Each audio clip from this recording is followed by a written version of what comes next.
Hello, this is the fifth and final part of Foxfire by NeonZangetsu for now. Link will be in the description. All author's notes have been removed between chapters. Also, any explicit NSFW scene will be removed. This part will cover chapter 26 to 34. Chapter 35. You have no idea what you have set in motion. Tilde A scene. Go forth unto greatness. What are you working on there, my love? Rhaenyra clasped both hands behind her back as she strode forth into Alicent's workshop. It was the place where Alicent would bring forth the many ideas that the old maesters from Old Town constantly suppressed and hid away for their own gain.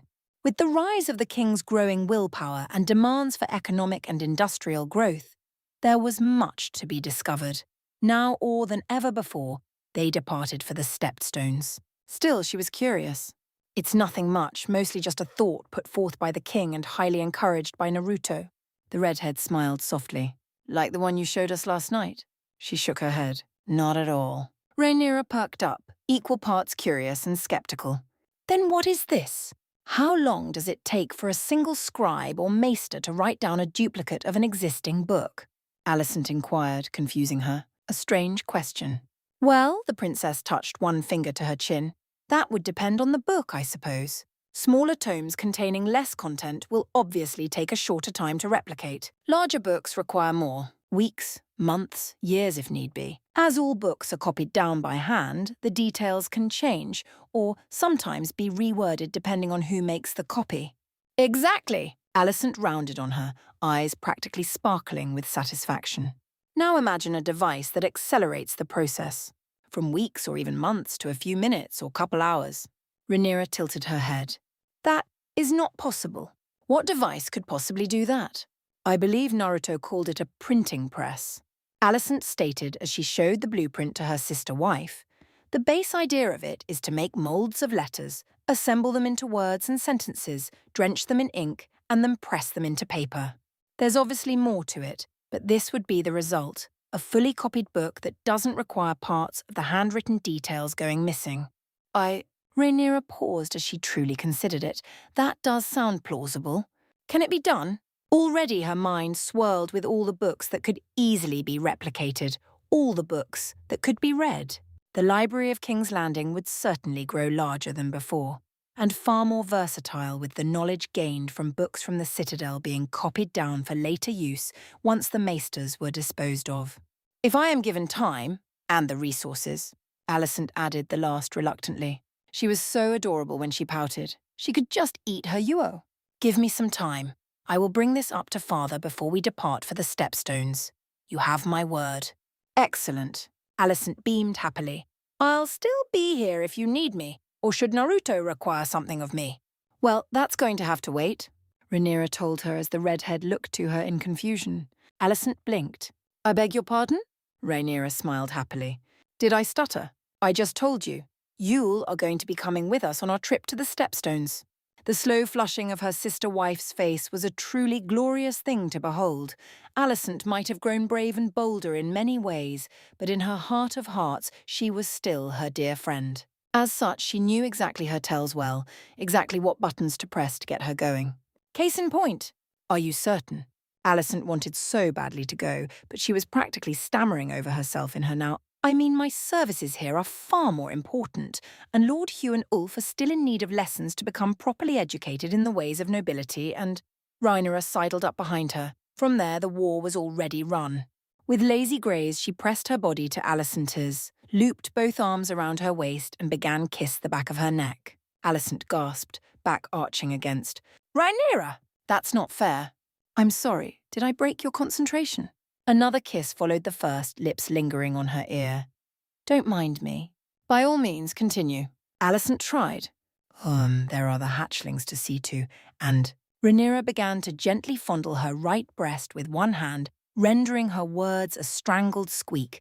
Surely the Stepstones would be fine without me. She was still resisting. That wouldn't do. Questing fingers delved lower across the silk of Alicent's dress, taking hold of her left hand before interlocking their fingers. From there, she guided their entwined hands down the former Hightower's stomach, well past her waist. Then she went to work, slowly but surely, intently.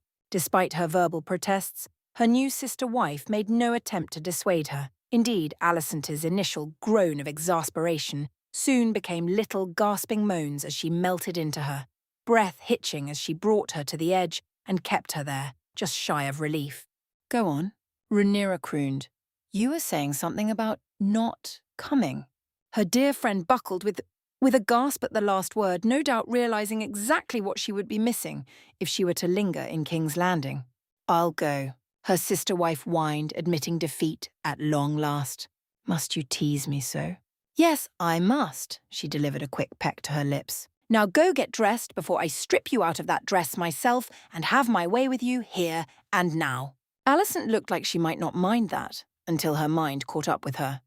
She blushed crimson and shot off to go change. After a moment's pause, Rhaenyra sauntered after her. Surely there was no harm in a little fun before they rejoined Naruto. 0.0. 0.0. Hugh Targaryen, an odd name if there ever was one, found himself nervous. Why was he nervous? Well, as of now, he was now properly educated, and now he was to receive a dragon. He didn't know what to say about that. The big ones were all claimed, except maybe 2 or 3, but was this really going to happen? Ulf was to be taken to Drone in the hopes of taming a wild dragon at a later date, but the king himself had proclaimed that the time had come for him to receive his own, assuming he survived. He wasn't sure what had prompted the king to change his mind on this. Perhaps it was due to the waning influence of the Masters and the Hightowers, or the conspiracy that had been thwarted, in which both he and Ulf had each played a part by detaining Grandmaster Melos before he could reach Otto with vital information, but regardless, it didn't change the facts of the here and now. As it stood, Viserys, his cousin Aemma, the Queen, and Ulf all stood in the dragon pit, waiting for the keepers to come forth. He was shaking, nervous. Was he really about to claim one of these beasts for himself? However, a deep rumbling filled the corridor, a heavy step sounded, followed by another. He felt his heart skip a beat as he watched the beast emerge from the depths of the pit. Massive would be how he described it. It was nearly as big as the king's own mount, probably exactly as big of slightly smaller. "Uldorak Dohairas," the keeper commanded the beast. Uldorak was as large as Vermithor, well, slightly smaller, and he had 2 massive curved horns, dark as the abyss upon his skull, deep golden-brown scales covering most of its body. A series of overgrowth from various large scales seemed to grow out to form a beard from years of growth, and Beast's chest was covered with several large protrusions. It possessed 2 massive wings that had seen their fair use of battle, but not to the point the beast was incapable of flying.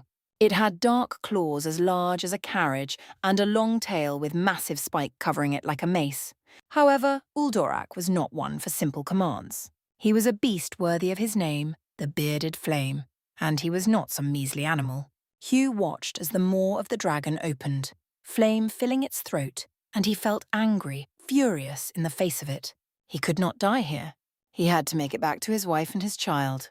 He had a family to raise, to protect, to keep safe from all the waspish nobles of King's Landing.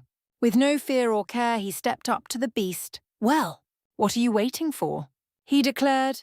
"Here I am. Burn me if you wish," he dared the beast. "Be quick about it." A half-escaped Uldorak as his mouth shut, his head lowering to the ground as a deep rumble filled the dragon's throat. Hugh gave a huff of his own as he marched right up to the beast, raised his hand and placed it at the dragon's nostril as he had been told. A deep inhale sounded as Uldorak took in his scent, the beast's eye closing before a deep and soft rumble sounded, almost as if the beast were pleased. Aemma and Viserys applauded him. "He's accepted you," Viserys remarked as he pat him on his back happily. "This is good. More riders for the House of the Dragon is a good thing. I will have the keepers fit Uldorak with a saddle. For now, let us return to the Red Keep so you can spend time with that lovely wife of yours," Aemma said, smirking. Hugh grinned, giddy beyond belief. "Why wait? I say we should all fly. The whole lot of. As a family," he said, looking to the king who shared a look with his wife. "Show off the power of our house, that the dragon remains strong amidst this time of strife." Aemma gave a chortle as Viserys considered it. "We've already gone this far, beloved. The people of King's Landing believe he's one of us. Why not lean into it?" "A fine idea, dear Hugh." Viserys nodded. allows us to show our growth in power, and allows you to formally bond to Uldurak. It also helps that we promised Naruto and the girls we would bid them farewell at the same time, Emma said as she smiled to her family. Hugh shrugged. 2 birds with 1 stone, as it were. 0.0. At the same time in which Hugh was claiming Uldurak, Naruto stood outside the castle grounds with Slyrak, who was currently slumbering next to Vhagar. A strange match, but they no longer held animosity towards one another. He chuckled. It felt strange to think that he, of all people, would be bound to a dragon, but here he was, bound to one. He closed his eyes and smiled softly. But even then his thoughts were elsewhere. What would Sasuke think of him now? Kakashi? Sakura? Granny Tsunade? He had tried to remain to his ideals and beliefs, but he was unable to. He was forced to change, and while he remained mostly himself, he had learned to fight as a ninja was meant to, and admittedly, he did not like it. He was glad to help others, especially this royal family who had taken him in, given him not 1, but 2 wives, and allowed him to stop people who wanted to play their secret games to try and start their own dynasty from the shadows. He was unsure as to what they would think, but he only hoped that when the time to meet them came again, they could forgive him for all the wrongs he had committed. A familiar cry from above drew his attention, causing his eyes to pop open where he smiled happily as he saw a small golden dragon swoop down and land nearby, 2 figures quickly clambering off the little dragon's back to reveal his 2 wives climbing down to the ground where they walked over to him. Rhaenyra, Alicent, glad to see you, he hummed happily as he embraced them both. We said we would head out together, Rhaenyra said as she pulled back. I figured we could get together before father or mother arrived to send us off to the stepstones. Alicent proved more eloquent, as always. Some of my plans had to be refined before I came, but I am sure Duncan can handle the remaining testings while we are out. Nothing major, I would hope? Naruto questioned and received a shake of his bride's head. All is well, then, he smiled. Now all we need to do is wait on His Majesty and the Queen to come and see us off. They should arrive soon. I am told they were taking Hugh to the pit to try and bond him to one of the larger dragons that have not been claimed, Rhaenyra said as she thumbed her chin. You assume he will bond to Dreamfire? Alicent asked curiously. Rhaenyra shook her head, uncertain. No, one of the dragons that I was told to come from the same clutch as Vermithor and Silverwing, or around the time. I just don't know which, as there were several laid at the time, and I am unsure as to which dragon will be presented to him. Naruto smiled as he wrapped an arm around her. Well, I am sure he will be bound to a dragon just as strong as him. He's got a good head on his shoulders, and an even better heart in his chest. So you say? The sound of flapping wings, something large drew their attention up. A massive dragon nearly as large as Vhagar. But it wasn't Vermithor. Horses galloping beneath revealed the king and queen as they drew near as a roar filled the air. Looks like he got a rather large beast. Alicent smiled. Indeed, I honestly had thought he would have claimed Dreamfire or another. I don't recognize this one, Rhaenyra admitted. Naruto shrugged a shoulder as he watched the massive dragon landed. You did say a lot of large dragons remained unclaimed since the time of Aegon took over. This one could be one of those few, he pointed out. Father, mother, it is good to see you. Rhaenyra smiled, embracing her parents as they climbed down from their saddles. Hugh took the time to land his dragon. Slyrak rising up, a growl filling his throat as he gazed at the whelp. The legitimized Targaryen had to work out a way to climb down, but he was new to riding dragons and was unsure how he would without anything that would help him. It showed in the way he hesitated, lingering just shy of the saddle. A little help, he requested pitifully. Emma chortled lightly. Hold on, Hugh, be there momentarily, she said before looking to Naruto. Be a dear, she told her son-in-law, who rolled his eyes playfully before jumping through the air and landed on the dragon, who growled, only for a grunt from the former cannibal of Dragonstone to quell him. Hold on to my shoulder, Naruto offered. Hugh looked queasy about the idea, but relented as he did as the boy told him, and looped his arm around his neck, the boy's arm gripping at his waist. For the record, I do not like this idea, Hugh told the teen. You'll be fine, trust me. Naruto grinned. Bend your knees, it'll cushion your legs from the jump. He watched until Hugh did as he was instructed, and then jumped with him off the dragon to the ground, landing softly. Not so, Hugh. He landed rather ungracefully, grumbling under his breath. Cheeky brat. Two could play that game. Grumpy old man. Not too old to knock you on your... So which one is this? Alicent interrupted quickly as she looked to the new rider. Aldorak, Hugh affirmed with a snort. Huh, Naruto said with a hum. Another dragon with the name of Rak in it. How curious. Named after the Valyrian god of earth and harvest. A good name, Rhaenyra said as she looked to Hugh approvingly. Thank you, Princess. The former bastard bowed. Stop that at once. We're family. There is no need to bow to me, Rhaenyra said as she put a hand on his shoulder. Sorry, Habit, the former bastard answered. The princess smiled softly. It's fine. I am sure we will break such a habit in the coming years, she assured him, then craned her neck back to question her father. How are Ulf's studies coming along, if I might ask? The blacksmith grimaced. Naruto took pity on him. Those lessons were far from pleasant.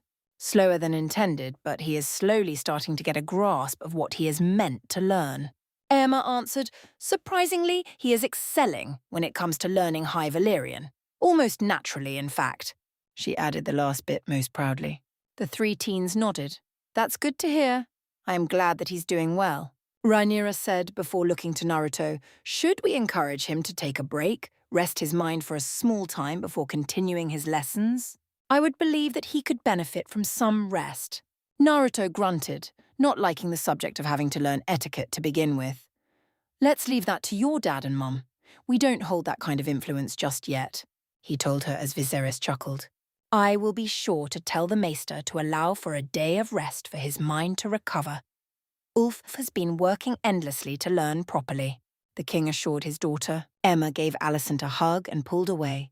You should head out now, all three of you, she said as she looked between the trio. Wouldn't want to hinder the growth of the stepstones now, would we? The three of them shook their heads emphatically. The queen hummed. I thought not. Viserys and Hugh shared a bemused look before turning back as well. We shall head back as well, seeing as the keepers need to fit Aldorak with a proper saddle and help Hugh learn to mount him properly. I still need to hash out some other things with Kat as well, Hugh added as he crossed his arms. Apparently her legs are getting sore, but she is otherwise fine, he said as Naruto gained a slightly concerned look for her before calming down. We shall reconvene in the coming months, before your grandchild is born. Rhaenyra smiled as she hugged her parents again. And your new sibling, lest you forget, Alicent smiled fondly. As though you'd let her. Be sure to come back when Arya comes as well. Hugh told Naruto, who nodded. A clone will let me know. The blonde spoke with a nod. I'll be here to ensure everything goes smoothly, he assured Hugh, who nodded in appreciation. Let's get going before minds change, Alicent said as she grabbed Rhaenyra by the hand and turned back to Syrax, and the two women quickly climbed into the saddle. Be safe, the redhead waved her hand. Godspeed to you lot as well, and safe travels. Emma waved happily. Don't do anything we wouldn't. Viserys chuckled. Father! Rhaenyra blushed as Naruto and Hugh chuckled as they watched Emma smacked him on the arm with a chortle of her own. Looks like it is time to go. We'll be back, Naruto said as he nodded to the king, who returned the gesture. Wrapping an arm around Hugh, he leapt upon Aldorak once again and backed down before walking to Slyrak, who raised his head, receiving a few pats from the blonde just before he jumped onto the saddle that had once belonged to Balerion. With a wave, Naruto gave a call. We'll be back before you know it. He cheered out as he urged Slyrak up and into the air, quickly followed by Syrax and a quickly chasing Vhagar as they flew off towards the horizon. 20 gold dragons that the Hightower girl will be pregnant in a month's time. Hugh said down to the king, who guffawed. I say less. Viserys responded as Aemma rolled her eyes and mounted her horse. For now, let us return to the Red Keep, he said as he joined Aemma and quickly departed with Aemma and Hugh, following him back to their home. A 0.0. The flight to the Stepstones took 2 days by dragon. Slyrak and Syrax were swift to be sure, but then Vhagar had made it her mission to follow behind. And did just that. The 2 battle-hardened dragons and 1 whelp flew on the tailwinds of the heavens, soaring at paces that would make most men jealous. Arrival to their new home was celebrated by some of the commoners that had migrated to the Stepstones, and already signs of construction for a castle could be seen clear as day. The hillside in which the keep would reside was mostly barren for the construction and was large enough for all 3 dragons to land comfortably upon to rest themselves. and they were welcomed by for Naruto and Rhaenyra at least a familiar face. "Welcome back to the Stepstones, my lord, my ladies." Alicent balked at the pale, dark-eyed giant of a man. He was rather large, standing at an astounding 7'4" in height, which was nearly a head above the future Gregor the Mountain Clegane, who would one day stand at 6'9". He was also built like the legendary giants, muscular and powerful, and could clearly do some damage with those logs he called arms. She blinked, momentarily at a loss for words. "You must be Tiberius, then." The massively armoured brute smiled not unkindly and nodded once. "I am." "You're certainly very tall," she remarked, not wishing to sound offensive to the man. A soft chuckle, soft as a whisper. "You should meet Robute, then," he joked back. "Robute?" Alicent questioned. "I suppose you could call him my brother. He is a head taller than I and far stronger." The giant-blooded man grinned. Oh dear, the man must be a half-giant if he was as tall as this man before her claimed. "Enough about that." Naruto sighed. "How are things concerning construction and expansion?" "Well, Rebute has the builders laying the remaining sections that will eventually be the foundation of the keep. As for the crops, we have yielded enough that they have filled many a silo to the point everyone has been able to have excess meals. And very recently, we have bathed in the blood of your enemies, Lord." Tiberius nodded proudly. Rhaenyra smiled, mildly bemused by the bloodshed. "I'm guessing that's a good thing." "Very good, milady," Tiberius remarked. "Back to what I was saying, before I distracted. The fields have been expanded nearly to 3 times as originally planned. We have dug out 4 canals that flow through the main area of construction.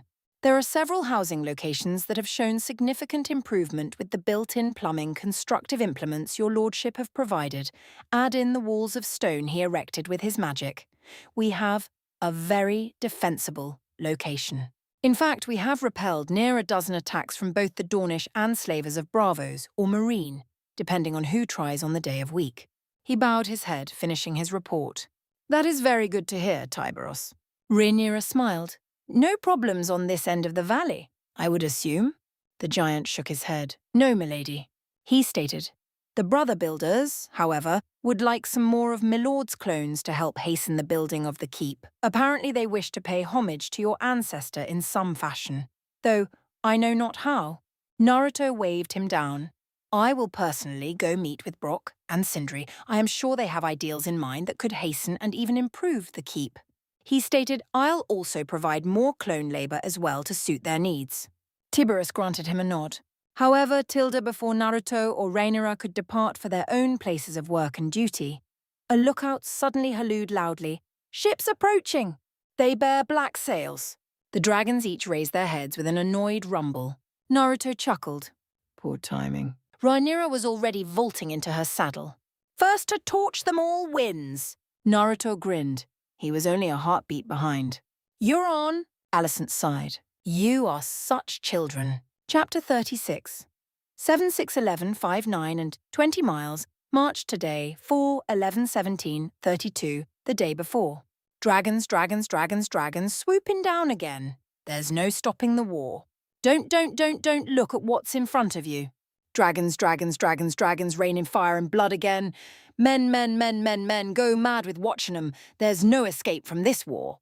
If you look up, they will get atop of you. Dragons, dragons, dragons, dragons, devouring men and women again. There can be no delaying this wretched war. Try to think of something different, oh my gods, keep me from going lunatic. Dragons, dragons, dragons, dragons, tearing the realm apart again. There shall be no preventing this infernal war. Tilda the horror of war that may come. Spoils of war that very night. Everyone shared a toast against the fires of burning ships in the bay. It was a celebration to be remembered. Men drank, women danced, the whole of the Stepstones made merry like never before. Why shouldn't they? Victory was theirs. To the victor goes the spoils and all that. Their home was secure once more, the enemy sailors slaughtered, the dragons content as they feasted upon the fallen. Naturally there was plunder to be had. Riches aplenty, the kind often found on swashbuckling pirates and mercenaries too stupid for their own good, of which there had been a great many in the last battle. The enemy vessels held quite a few valuables, even the ships themselves. Wood was a rare commodity here in the Isles. That which wasn't decimated by dragonfire was briskly dismantled and put to use by the flourishing populace of Bloodstone. Naruto took some small paternal pride in that, this thriving community he'd unwittingly built. As for the sailors who survived the inferno by leaping into the water and swimming to safety, they found themselves facing a far grimmer fate ashore. Those who tried to fight were summarily put to the sword. Some of them surrendered and offered to turn their coats, or flags, serving him instead. Most were insincere and summarily fed to the dragons for their lies while the others watched. Realizing the fearsome fate they faced, 3 crews mutinied on the spot, overthrew their craven captains and swore to serve him instead. Their offers were notably sincere. He could sense such, and for that they were spared. So it was that the Stepstones gained the less than reputable services of the Knight's Star, the Bloodhawk, and the Iron Blood. Their crews and prisoners were freed from their shackles and summarily given a new lease on life, welcomed with open arms onto the island. It was also how they came to acquire the services of a towering, sullen man going by the name of Perturabo. Alicent would get along with him quite nicely and soon name him her chief engineer, and in doing so, earn his undying loyalty. He would be her loyal protector from that day until his last day. But that is a story for another time. For now, many men and women made merry on the beaches with their spoils, singing and dancing, reveling in surviving another day. Someone had scavenged a lute and a pair of drums from God's new ware and struck up a tune, so they even had music by which to celebrate. It felt good. Naruto basked in it all as he leaned against the edifice of a burnt-out ship they'd recently dragged ashore, clutching a flagon of drink in hand. In all fairness, he wasn't entirely sure what it was, only that it had proven as sweet as it was intoxicating. Tiberius claimed to have made it with a friend, someone he was reluctant to name. Meh, not his concern. How they'd managed to make such a fine brew, he had no idea. But he wasn't about to question it. Don't look a gift horse in the mouth and all that. Say what you would about the Stepstones, but they made some damn good drink. It blew anything he'd tasted in the palace clear out the water. Knocking it back, he revelled in the taste once more, swaying a little in place before steadying himself. Someone's getting tipsy.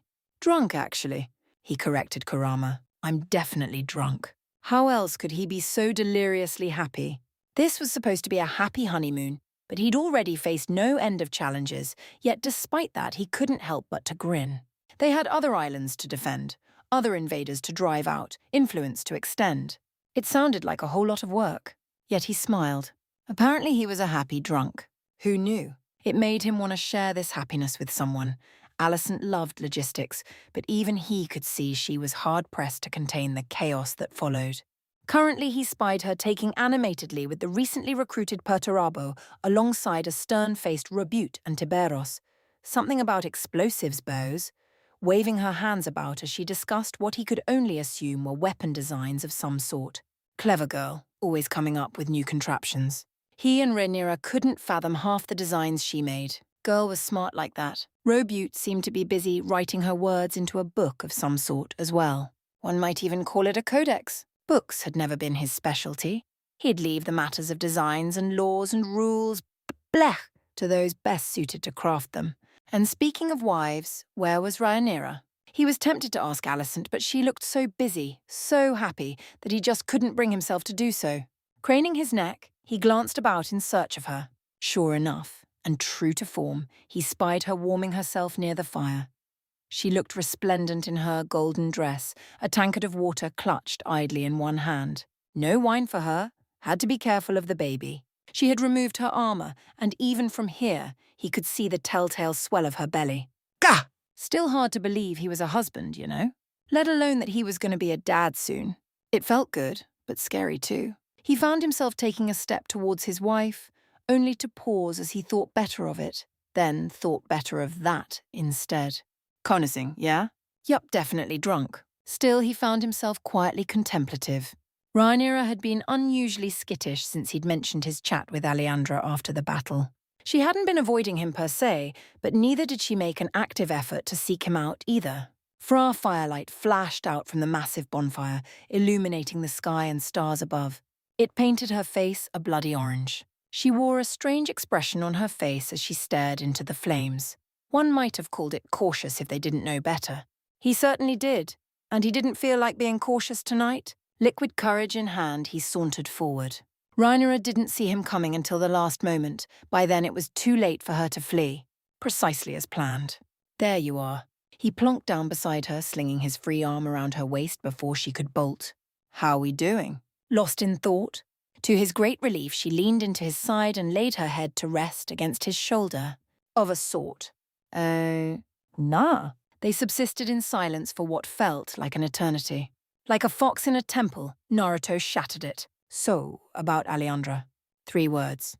That was all it took for Rhaenyra to go tense against him. She didn't look his way, but he could see the shadow from the fire dancing across her face, hiding her true intentions from him.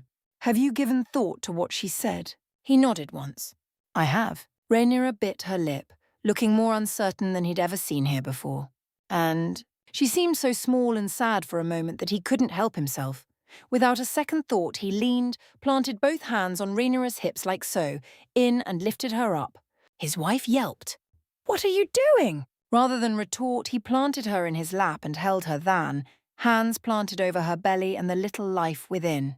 She squirmed angrily for a moment before settling against him with a sullen sigh. Her head leaned back gracefully as she tucked her face into his neck, idly nuzzling it. He inhaled reflexively but refused to let her distract him, even as she began to plant a series of kisses there. As such, he didn't expect what came next. You should be with her. His brain blanked. Excuse me. Be with her. Rhaenyra pivoted in his lap to face him fully, taking his hands in hers. It would solve a great many problems. She said one thing and meant another. He could see that the suggestion pained her. Yeah, no. The soon-to-be queen frowned, not quite comprehending his response. What? I don't want her. He spelled it out for her, threading his fingers through her own as the fire crackled before them. I want you and Alicent. Raising their intertwined hands, he kissed her knuckles. You're both more than enough for me. Some might say too much, even. Damn, but they wore him out sometimes. Her lips pursed. Perhaps no. He put his foot down, literally stomping it against the sand. This world doesn't need more children with chakra running around, and definitely not in Dawn. The idea that she would even allow such a thing disturbed him. He wasn't one to be swayed so easily by a pair of tits and a pretty face. To be fair, he'd been attracted to Rhaenyra's personality and sass long before he took an active interest in her as a woman. Aleandra's words came back to him just then, and he bridled beneath Rhaenyra. It was probably a good thing she was sitting in his lap, otherwise he'd be up on his feet and pacing around by now. Such was his agitation. Spread my bloodline, she says. Even now he bridled at the thought. And do what? Start a war? Ha! When Rhaenyra tried to retort, he barked a laugh, much to her dismay. I don't think so. The last time too many folks with chakra gathered in one place, we had 4 great shinobi wars. It's going to be difficult enough raising our kids with Alicent is, alongside them. Adding a third party into that mix? No thank you. But you find Aleandra attractive, no? Ray, he sighed, using her nickname in a rare moment of irritation. I find your mother attractive. My Saria too, if we're being honest. Doesn't mean I'm going to bed them. Then what's the trouble with Aleandra? Many things. She was a flirtatious, fiery woman, and he didn't trust her one bit. She wanted his child, but why? Was he that attractive? Was she that eager to be a mother? Kurama answered the question for him. Unlikely. Exasperated, he reached up to run his hand through Rhaenyra's hair. She'd been growing it quite long as of late, and he couldn't bring himself to ask her to cut it. She recognized the gesture, the olive branch, for what it was, and leaned into his palm. Can't you at least try? Stubborn girl! Say I knock her up like you ask. And what then? An angry growl escaped him. Other great families will get the same idea. I'm the gateway to chakra in Westeros. If 3 families could gain access to it, why not 4? Or more? Should I just drop my pants every time someone beautiful comes by? For the Valerions and the Lannisters while I'm at it? Maybe the Starks have a great northern beauty they'd like me to meet as well. Is that what you want? She flushed, indignant and perhaps just a little hormonal. That's not what I'm suggesting at all. No, you just want me to bed a random woman I barely know. You did with Alicent. Alicent was different. He bared his teeth at her, offended by the insinuation. I talked to her. I knew her. I sympathized with her. Rhaenyra's smile was smug. You fell in love with her. He scowled at her, allowing that point. Because he had. Perhaps from the moment he first caught her spying on him. She had been so small and afraid back then, unable to step out of her father's shadow for fear of being struck down. Naturally, that made him want to protect her. And as he got to know her, he found he enjoyed her company more and more. Looking at her, seeing her plight, it made him angry. Not at her, but for her. A caged bird was a beautiful but broken thing, and he'd seen more than enough for those for one lifetime. Thank you very much. When Rhaenyra first suggested marrying Alicent, he was leery of it, but that wariness was worn down by 3 factors. 1, she was a good person. 2, it would grant her freedom from her family. And 3, she would never ever betray him to Otto. Granted, the latter was a bit of a moot point now, given that man was Dragonchow, but still. Love had come in the fullness of time, and with it she had blossomed into a raving beauty. Now she was one of the few people in Westeros he trusted wholeheartedly. Could the same be said for Alejandra? He already knew the answer. She was a snake in the grass, and he didn't trust snakes. I don't know Alejandra. He shook his head. She's difficult to read. Probably no coincidence that she came by just before our wedding night. Rhaenyra glanced down at her belly. She spoke to me beforehand as well. Naruto's brow shot into his hair. Did she now? A nod. And what did she say? Rhaenyra told him in no uncertain terms. By the end of it, his ears were red. Terribly so. Wicked woman indeed. He had no doubt that Alejandra had been with other men, perhaps even other women. She probably viewed Rhaenyra as another conquest for all he knew. Or worse, a means to get closer to him. Yes, she was beautiful, attractive even. But as he well knew, sometimes beauty only ran skin deep. Bedding her might create peace. Might, he countered, making a pinching motion with 2 fingers. It also might kickstart a war the likes of which will leave the last pale by comparison. Rhaenyra was a Targaryen through and through. She wouldn't be if she gave in so quickly. It would be the easy way to prevent a war from breaking out. She pressed her forehead to his, breath warm on his face. Make her a concubine, fix by your side, and Dawn may well fall into line. Assuming they, too, weren't part of the conspiracy as a whole. Corin Martell had already suggested the Vale might be, and the Hightowers, while weakened with Otto's death, still remained a threat, and with them, the Meesters as a whole. That was to say nothing of the other houses. The Velaryons may well be assuaged if Daemon deigned to marry Laena, but what of the rest? Snakes, everywhere he looked, ready and waiting to bite. Was this how Targaryens went mad? If so, he pitied them. Naruto rolled his eyes. She didn't understand, but how could she? That was a burden he alone carried. He wasn't afraid of chakra, and he never would be. No, he was wary of its possibilities. It was a good, pure thing, one that could easily be used for evil. He had seen it countless times. Easy. He drew back and pinched the bridge of his nose, muttering crossly to himself. If only everything I did was so easy. Then, no. He rounded on her, eyes wild, teeth bared. The easy way isn't always the right way. I should know. She flinched and he felt bad. But it was too late now. The dam was broken and the floodwaters flowed forth, sweeping away rational thought with them. You haven't seen what chakra can do. Destroying an island? Ha! A bark of bitter laughter escaped him as he briefly threw his head back and yanked it down thrice as quickly. That'll be the least of your worries. Think of your worst nightmares, then multiply them by 10. Mind-bending illusions. Warriors that can't die. Jutsu so vile, techniques so foul, I won't even speak of them here for fear of being tainted by association. She reeled, and as she did, he twisted the proverbial knife. Have you ever seen a soul erased from existence? I have. For crying out loud, Death himself helped seal Kurama inside me shortly after I was born. Sorry for that. Don't be. That wasn't you, and that's just the tip of the iceberg, he finished with a shout. He was terrified, not of the here and now, but of the future. Already he could feel himself breaking out in a cold sweat just thinking about it. Rhaenyra and Alicent he could at least trust with chakra because he'd spent so much time around them. Months, years. They were flawed, yes, frankly everyone was, but in their hearts he knew they wanted to do good. Likewise, he would be a great father to their children, careful to raise them right and teach them right from wrong. Alejandra didn't know her. No idea about her motives. Why give her a child, knowing she'd take them and raise them in Dawn? It was akin to handing a poisoned dagger to someone who could stab you in the back. Sure, they might not use it, but what of her descendants? And what of their children?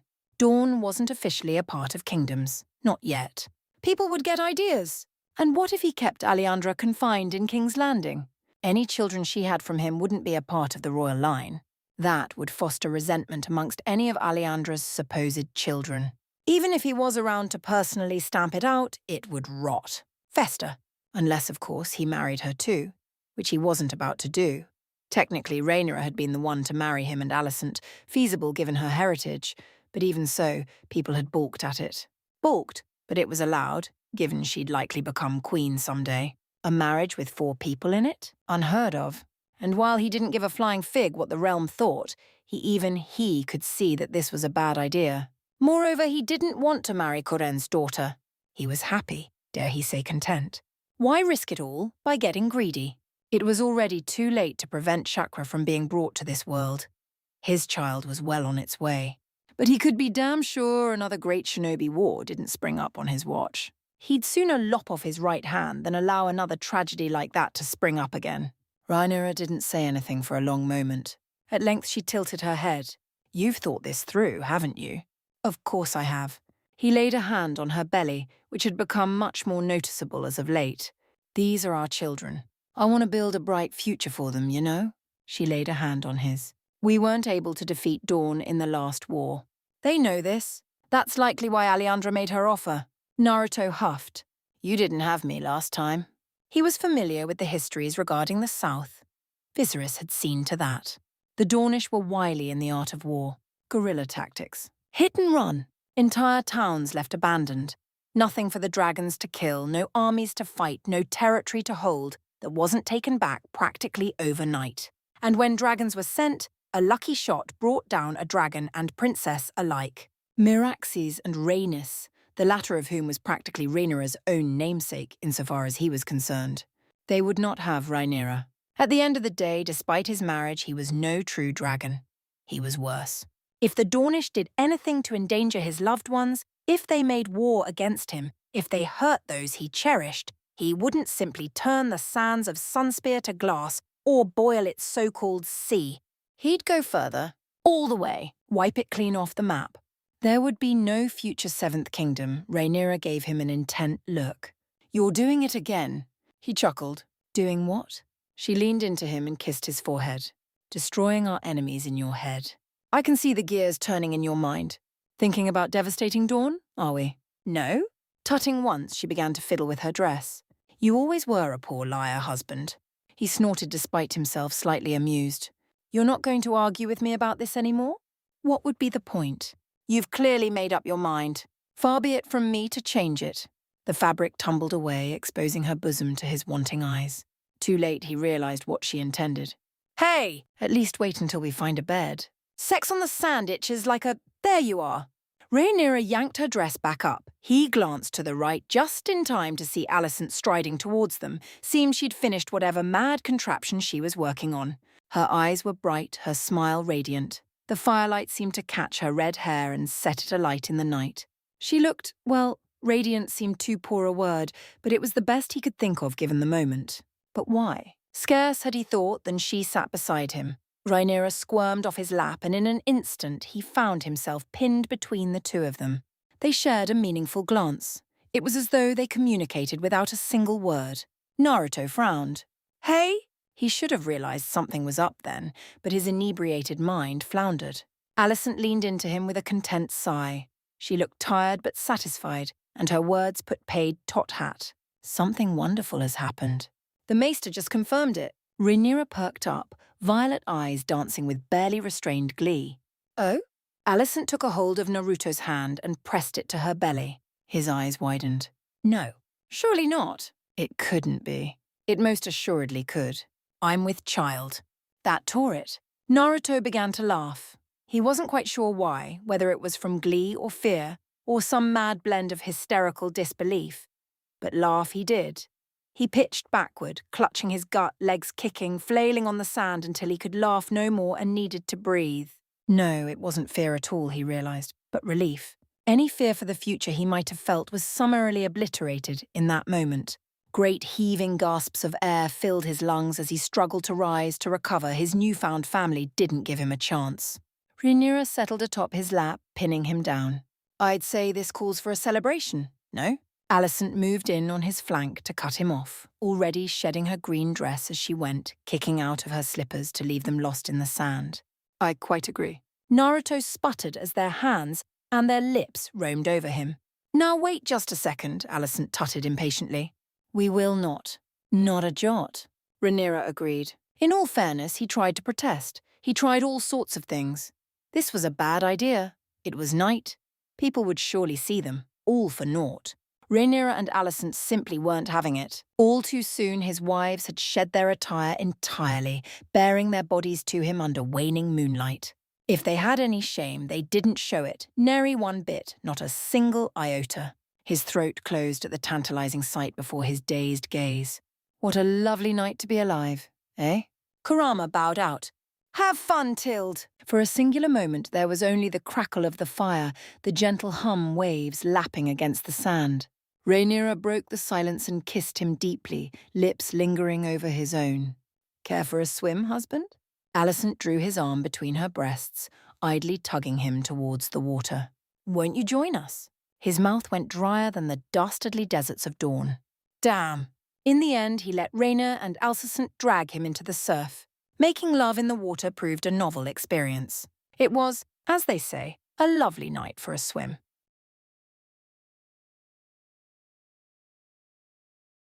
Chapter 37. War marching ever forward. War, war, the realm is stomping toward. War, war, war, creeping ever northward, Tilda. Tilda.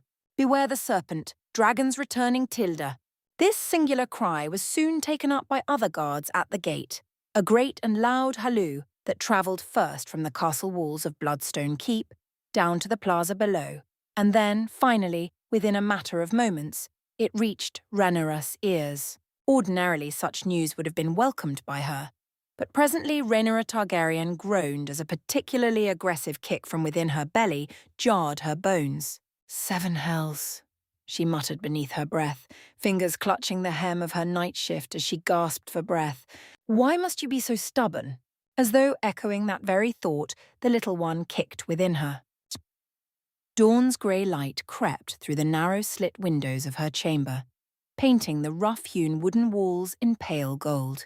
She lay on the feather-stuffed mattress, one hand pressed against her swelling belly, feeling the furious rocking of the life she carried. This child is going to kill me before it's even born, she thought wryly. On cue, the babe inside her struck again, higher up under her ribs, and Rhaenyra could only let out a whimpering laugh of pain. Stubborn son, or dastardly daughter, she murmured to herself, chin tucked against her chest. And I still won't know which until birth. Some might have said it was better to know, but she preferred the opposite. What was the saying? Ignorance was bliss? Yes, that was the one. Then again, there were times like these when she wished to know. It brought another saying to mind. Damned if she did, and damned if she didn't. The princess tried to summon some semblance of annoyance at that. She was no delicate flower, after all, but the relief in her own voice was undeniable. In truth, she'd wanted a surprise and so refused to know the baby's sex. But now that her belly had blossomed wide under the fine gold brocade gown and tiny feet jutted and jabbed within, the unknown felt heavy. Just, please, no twins, she prayed silently, feeling her eyes cross slightly from the strain of the morning's latest upheaval. Don't let it be twins. Anything but twins. Please, for the love of the gods, don't let it be twins. The memory of her mother, Queen Aemma Arryn, flashed in her mind with a worrying sting. She was with child as well, and she'd nearly died the first time. Would have, if not for Naruto. Please don't let history repeat itself, Rhaenyra thought with a clench in her heart, swallowing her fear. I can't. Not like this. A knock at her door startled the young princess from her reverie. Rhaenyra, came a gentle voice, are you awake in there?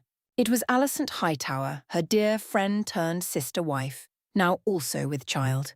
The memory of their strange entwined lives made Rhaenyra smile affectionately, even as she shifted to sit upright. Her back protested with a groan, rendering that smile a grimace. Alicent, Rhaenyra called, smoothing her hair back from her face. Come in. The door opened quietly and Alicent bustled in, gentle concern alight in her soft brown eyes. The Lady Alicent was herself, in silks of pale green trimmed in silver, prim and pregnant with the early swell of her own belly. Rhaenyra and Alicent exchanged a knowing look. With a grin, Rhaenyra invited the Hightower woman to curl up at her side on the broad bed. "Bloody girl," murmured Alicent, teasingly pinching Rhaenyra's fingers. "You look like you swallowed 2 kielbasa sausages whole." Rhaenyra laughed with a shake of pale hair. The shadow of her silvery mane had been pushed back with a simple ribbon, loose tendrils framing her tired but still striking face. In her gentle humour, Rhaenyra lifted her gown's hem from under her belly and patted the curve. "The babe has a lively morning routine," she replied wryly. "Thankfully it doesn't breathe fire." She offered a playful smile, but it was weak, strained. Yet, Alicent reached out and laid a warm hand over Rhaenyra's stomach. The dragon heiress felt her pulse as Alicent's gentle eyes locked on hers, a silent camaraderie in shared motherhood's burden. "You're in luck, then. You have a visitor." Rhaenyra's brow climbed higher still. "Who?" In a sudden burst of energy, little Visenya Targaryen scurried into the chamber. The toddler was tall for her age and had the same pale hair as the queen with violet eyes to match. She was dressed in a frilly blue shift and carried a stuffed osprey in one hand and a wooden sword in the other. One look at her was all it took to send a brilliant smile flashing across her face. "Sister!" She chirruped happily at the sight of her, plopping into Rhaenyra's lap. "I missed you." The latter hummed, simultaneously surprised and pleased by her sibling's presence.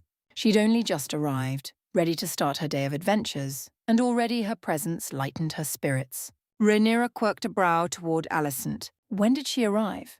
"Just this morning. Naruto ferried her over." "Good morning, Pricklepuss," Rhaenyra crooned, ruffling her sister's curls. "Did the dragon dreams wake you on the ride over?" Visenya wriggled happily, then wrinkled her nose at the linen of the bed.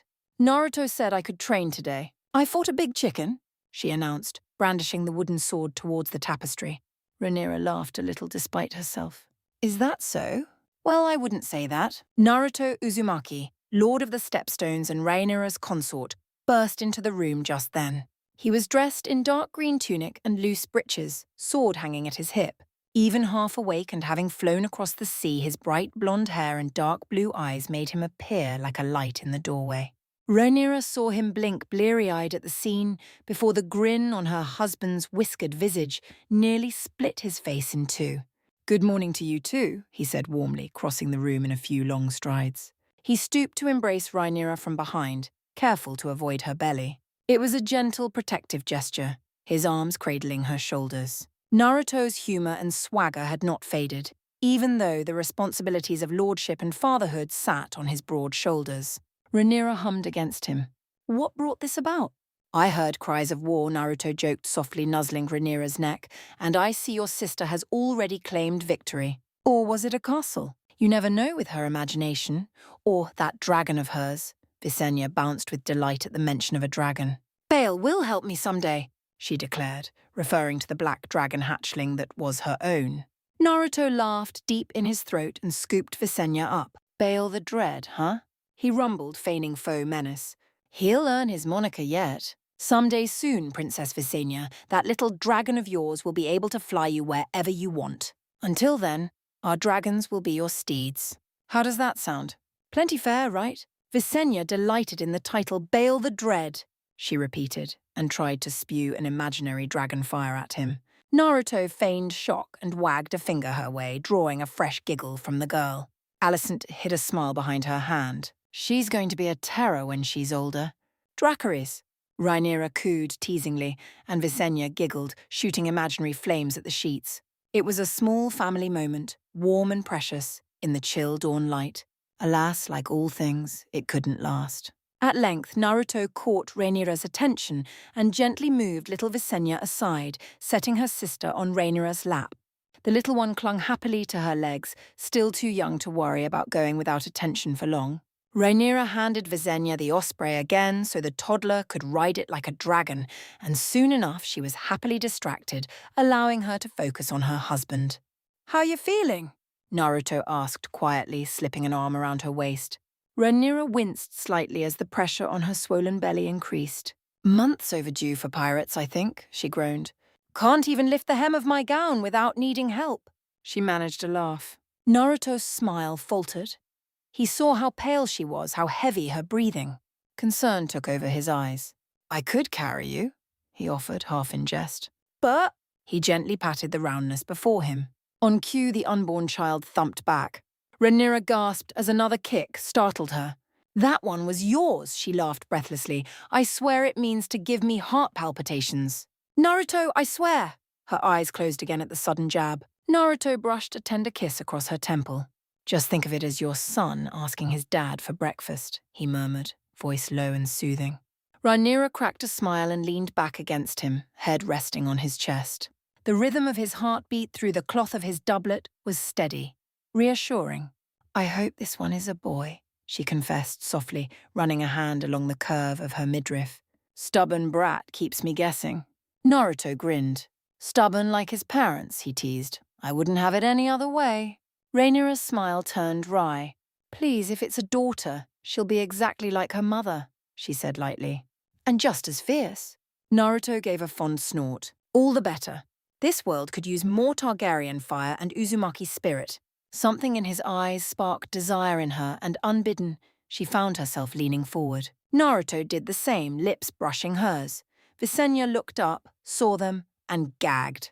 "Oh!" A gentle cough came from Alicent at the side of the bed, snapping them out of it entirely. "We might not be able to tell when the labour starts," she said, concern in her tone. "Make sure you don't strain yourself." Rhaenyra laughed softly. "If the herald of this birth needs me to spell it out, I might as well write it on the wall." Alicent clucked her tongue sympathetically and stroked the princess's hand. Naruto squeezed Rhaenyra's waist protectively. "I want you both to rest," he told them both gently. "I'll tend to Visenya, and we'll have breakfast together, just the four of us. Sound good?" At the word Visenya, the little girl perked her head up immediately and slung herself out of Rhaenyra's lap. "Can we go flying on Slyrack again?" the girl asked, tugging at his sleeve. "Please, please, please, Tilda." Naruto chuckled and scooped Visenya back into his arms, tossing her playfully up in the air before catching her thrice as easily. "Fine. But any more dragon practicing in this keep, and you'll think the castle's the next storm's end." As Naruto picked Visenya up, he turned an eye toward the window. Not far off, he could see arriving ships, hear the clash of oars and shouting sailors. It took him a moment to realize they weren't raiders or refugees, but something altogether worse, as evidenced by the setting sun on their sails. Dawn, he realized immediately. Alejandro's out-of-season invasion of courtesy come at last, just as he had suspected.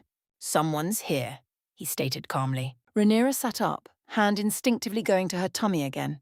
"Stay close," he murmured to Visenya, setting her down. Visenya marched over and stood by her sister, raising her small hand to wave down at them.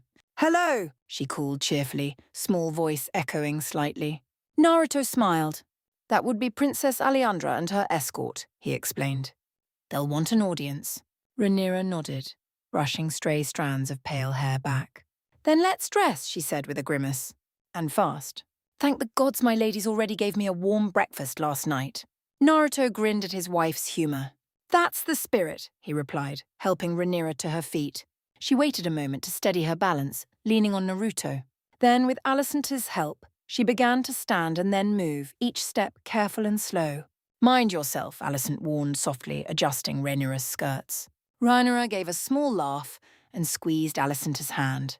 "I will, I promise. Just no disasters, all right?" In the soft morning light, the three women and Naruto were a tableau of strange unity. Three governors of the narrow sea trying to maintain in a world gone mad. Yet politics would wait. At that moment, they were just spouses of each other, anxious and excited for what was to come. There was much to be done. Tilda. The courtyard of Bloodstone was alive with bustle by the time Rhaenyra emerged with Naruto, Alicent, and a Visenya in tow. Its air yet warm with early summer, a gentle breeze fluttering the banners of the stepstones as gulls cawed overhead. The old stone walls of the keep absorbed the sunlight of the morning, and the port below had dozens of ships unloading cargo, or unloading enemies. Naruto wasn't entirely sure which. Composing his visage into a mask of polite interest, he led Rhaenyra to a raised platform of stone at the centre, where the visitors' tradition of greeting took place. The delegations had arrived by longships. Now armoured Dornish knights in their sunny surcoats were tying up the vessels or standing guard, their crossbows slung idly.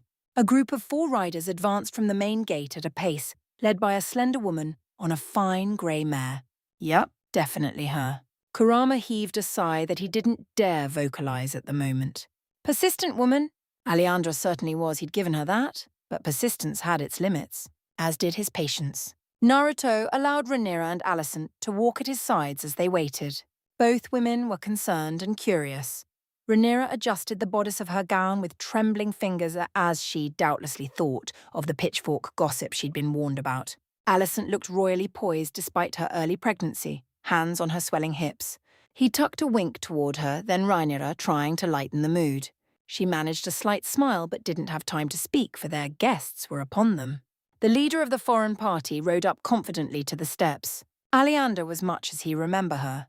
She still possessed the olive skin and dark eyes of Dawn, though today wore a riding gown of dark red silks with intricate golden embroidery.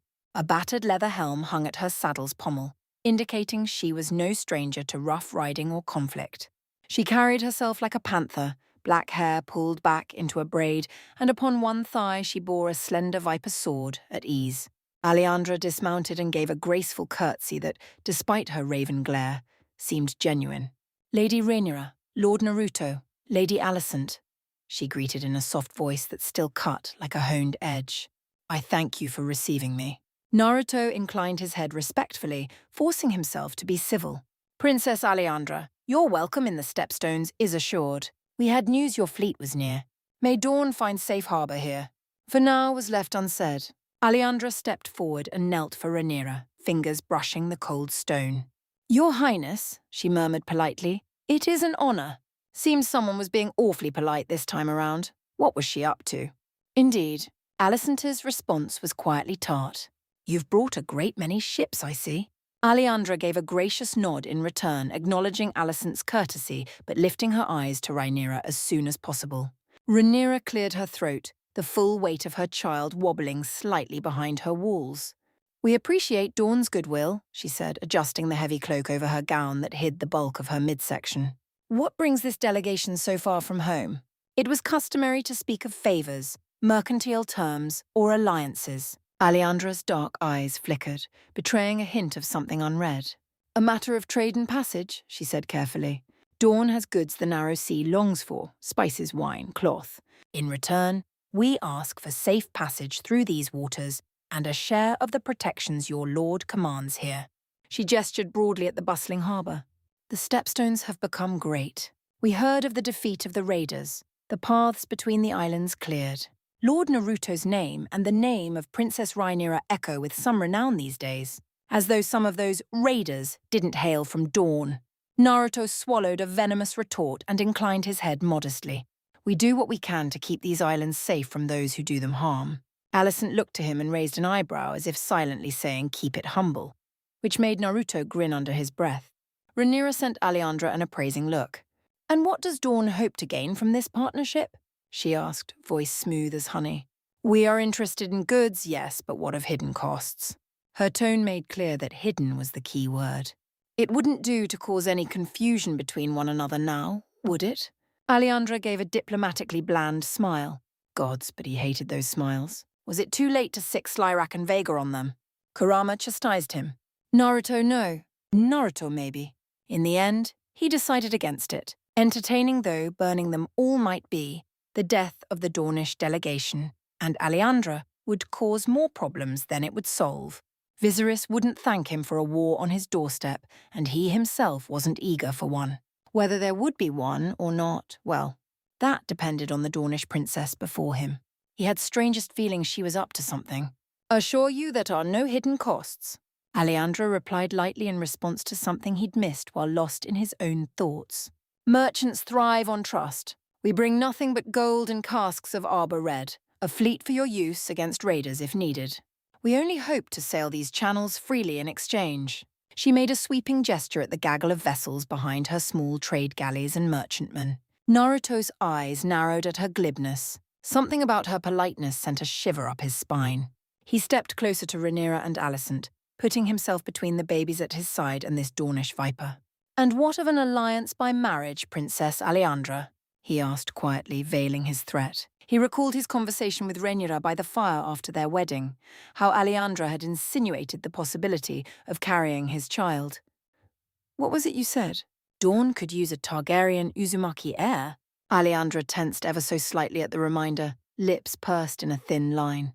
Oh yes, he saw the serpent in the grass. And he was wary of her.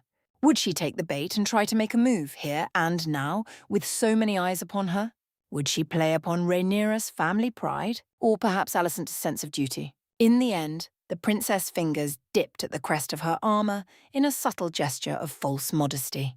"We propose no such bargain," she said, eyes cool. "Allies should trust each other, yes, but one must stand on our own merits." She still looked Rhaenyra in the eye when she said this, their crimson and violet gaze holding for a moment. Merits, Naruto thought, but below them lay motivation, he knew. Dawn, with proper passage, might march its armies or spy unconstrained. This wasn't something he could agree to hastily, not without proper counsel. At length he granted the Dornish woman a curt nod. "We will consider the proposal. Perhaps a treaty can be drawn." Beside him, Rhaenyra crossed her arms, though her belly clearly protested the action. Naruto didn't blame her, he was suspicious too. Where's the catch, he wondered. Dawn's fleet, their actual fleet, not the so-called raiders and pirates they could plausibly deny, had been straying too close for comfort, possibly probing defences, trying to get a good look at the keep. Perhaps the princess had the backbone to ask for something more subtle, such as permitting some of her people to remain her indefinitely. Robutte and Tiberus wouldn't like that, to say nothing of Perturabo. And beyond commerce, Rhaenyra said suddenly, surprising him, word from the disputed lands reaches us of whispers in King's Landing. She let the words hang like a condemned man from a noose, perhaps hoping it would fluster Alejandra slightly. Unrest and murmurs of unease in the court. Alicent's gaze flicked to his, warming with approval, and he bit his tongue to hide a smile. Meanwhile, Aleandra's lips curved as she mustered a retort of her own. "Court gossip is ever a gale-blown sail, my lady. The Princess of Dragonstone must know that ships drift of their own and of others." She patted the pommel of her saddle casually, as if it were an idle thought, and looked his way. "My lord, I assure you, we only seek friendship and trade with the future King of Westeros." King? She was referring to him, not Rhaenyra. Naruto suppressed a growl, sensing the bait behind her words and refusing to take it. The Dornish princess was artful. Nothing obvious stirred beneath her voice. He absolutely despised these word games. He longed for the days when he could just punch a problem away. Aleandra sensed his sour mood and gestured to her guards. One such Dornishman, clad of fine steel with brown beard, stepped forward, dipping his heads to the trio. "Princess," he said quietly to Aleandra, "perhaps this isn't the best place to have this discussion." The man's voice made Naruto stiffen. He recognized the man as Duke Arion Martell, an ally and favourite of Lady Aleandra, or so rumour said. The knight's eyes flicked to his, lingering in a way he didn't like. "We'll speak privately," Naruto decided smoothly, voice even. Alicent, ever the diplomat, gestured toward the great hall beyond the courtyard, where tables were set with spiced bread and fruit. "Come, let us converse." Let us converse. How Rhaenyra loathed those words. Each time she heard them, they meant nothing good. Both Aleandra and Arion obliged, falling into line behind the lord and the two ladies. Naruto guided the procession inside, leaving a handful of guards to stand watch. Visenya skipped happily after them, calling out happily for him to show the hall. They entered the cool hall, richly decorated with banners of the stepstones, dragons and foxes, a less than subtle hint to both Targaryen and his own budding family. Long tables of polished oak were set with large bowls of honey cakes, smoked fish, and fresh fruit, a breakfast prepared in expectation of their guest. Rhaenyra seated herself on the high dais at the end of the table, Alicent to her right. Naruto stood by Rhaenyra's chair, smiling amicably while he waited for Aleandra to join them. Judging by his tight smile, he was going to be playing the part of the good lord today. A shame, really. She preferred it when he showed his true colours. Aleandra nodded to each of them and took a seat opposite Naruto, next to Arion. "I did not expect such warmth," she said, appreciating the spread. "Your hospitality, Lady Rhaenyra, is renowned." Rhaenyra's lips curled at the words, but she remained polite. "Hospitality, yes, I have learned it well in these islands." Still her gut tightened. Was Aleandra so impressed with their generosity or so amused by something? Naruto grinned and gestured to the chambers to a nearby serving girl. "Fill our cups with Dornish red and water for the ladies," he said, for a toast to friendship. The idea was celebrated with great gusto, empty cups being poured as Visenya toddled around the table picking at melon seeds. With the wine before them, conversation took on lighter tones first. Alejandra complimented Alicent's pregnancy as easily as she had addressed Reinerus. Naruto praised the Dornish climate. Little jokes were made about how many of them were with child.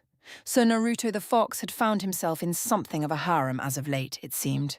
Rhaenyra and Alicent exchanged curious glances and half smiles, though they said little of it publicly. The arrangements had been theirs to make, they reminded themselves. All too soon the talk turned back to serious matters. This was it then, she surmised. Alejandra would make her move here, away from prying eyes. Corin Martell's daughter didn't disappoint her. Beyond safe passage there is the matter of a few coastal armies. The Stepstones have been bastion of stability in these waters. Dawn needs to be able to send our caravans and troops with the same blessings that sea grants. We believe that increasing our trade will benefit both our realms. New merchants for King's Landing and water for Dragonstone. Her eyes flicked to Naruto, then to Rhaenyra. Is that agreeable? Naruto cleared his throat. In general, yes, he said. We will find a reasonable share. Once again, Alejandra's gaze settled on Rhaenyra's womb. Naruto's hand strayed, moved to his belt near his blade. A servant filled his cup and Naruto sipped thoughtfully. Alicent nudged Rhaenyra, whispering, "Perhaps you should have one of your men ask about that invitation I keep hearing." Rhaenyra leaned closer. Invitation? Alicent's eyes darted sideways. I heard one of your men say something about a feast at Sunspear for Lord Tiberos. An official invitation. Rhaenyra's blood went cold. She knew the meaning well. Tiberos and Perturabo and the latter's inventions had been of great interest to Dawn as of late, to say nothing of Rebuti himself. If they knew a great many of those ideas had come from Alicent herself, they would be even more interested in her. Thankfully they didn't. The hook had been baited, the ruse complete. The serpent had bit down without a second thought, blind to the trap. Ignorance was, as they say, bliss. I see. Rhaenyra forced a casual sip of water, the Dornish red ruff on her lips. And your invitation includes our protection if we attend in their stead, I trust. Alejandra's look sharpened. We graciously offered Lord Naruto a place at our table, but if he cannot spare the time... She let the implication hang. Rhaenyra fought down the urge to bristle, had not realized his people had extended an invite, but it made sense. Dawn wanted Naruto, or rather his heirs and the potential power they contained. As such, they would try to win his favor. But now it only meant Alejandra saw them as pawns. If she couldn't entice him directly, she would target those close to him. Not her and Alicent, they knew better. But in this case, the exceptional individuals he'd brought to his cause. The serpent plays both sides, Rhaenyra thought. She fought the anger that rose in her at the thought. Is that all? Naruto finally asked, tone clipped. I trust Tiberus and Robute with our cause, but our family's trust, that's not something to be bartered over fine dinners. His fist clenched on the table edge. His blue eyes bored into Alejandra's. Are we clear?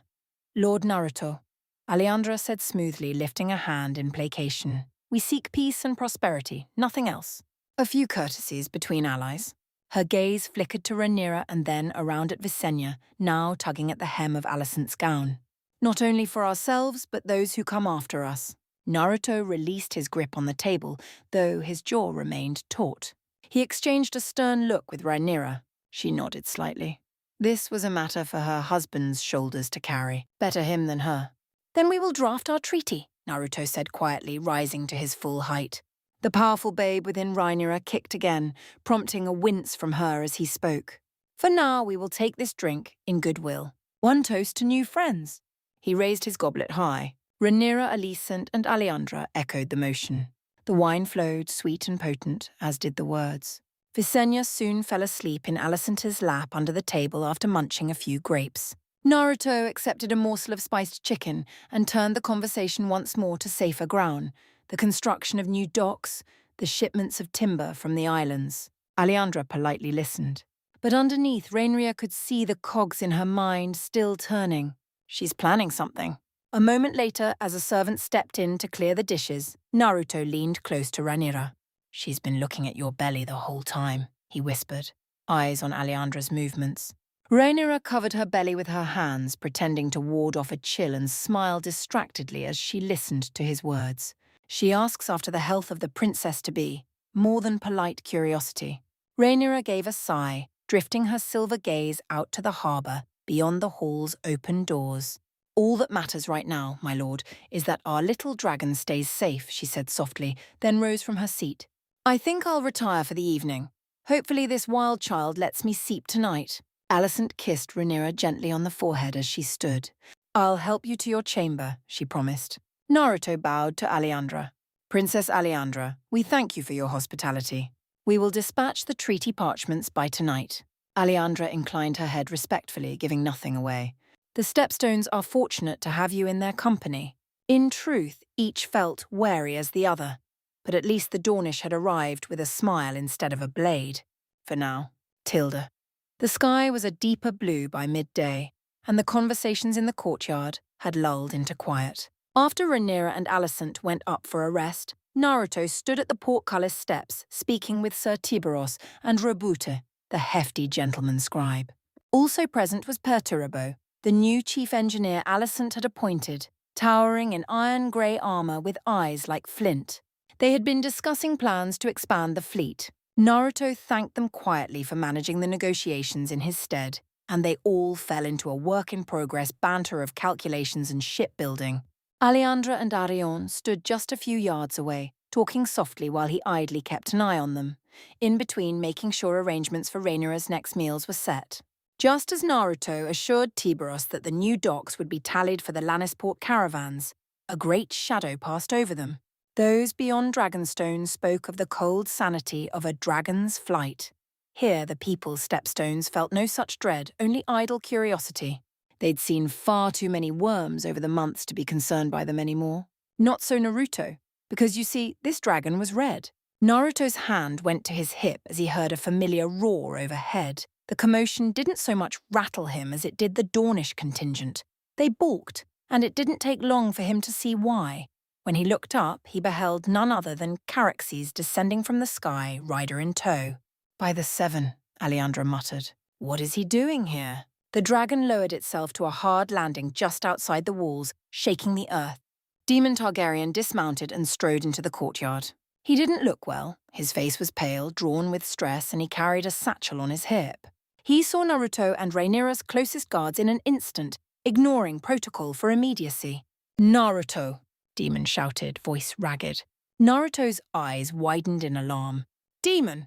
Wait, what's going on? Demon cut him off. It's urgent. Emma's in labour. The words fell like stones, striking hard. Alicent gasped. Naruto's eyes shot to Rhaenyra, who came hurrying down the steps, one hand on her belly, the other clutching Alicent's forearm. When did it begin? Rhaenyra stammered, mind reeling, no doubt recalling the horror of what nearly happened during her last birth. Demon ran over, eschewing all formality, as was his wont. She's been in labour since dawn. Your father commands you be with her. He insisted. He's frightened. And I... The rogue prince swallowed, taking a rare moment to steady himself. He's asked me to bring Naruto to King's Landing to ensure she has a safe delivery.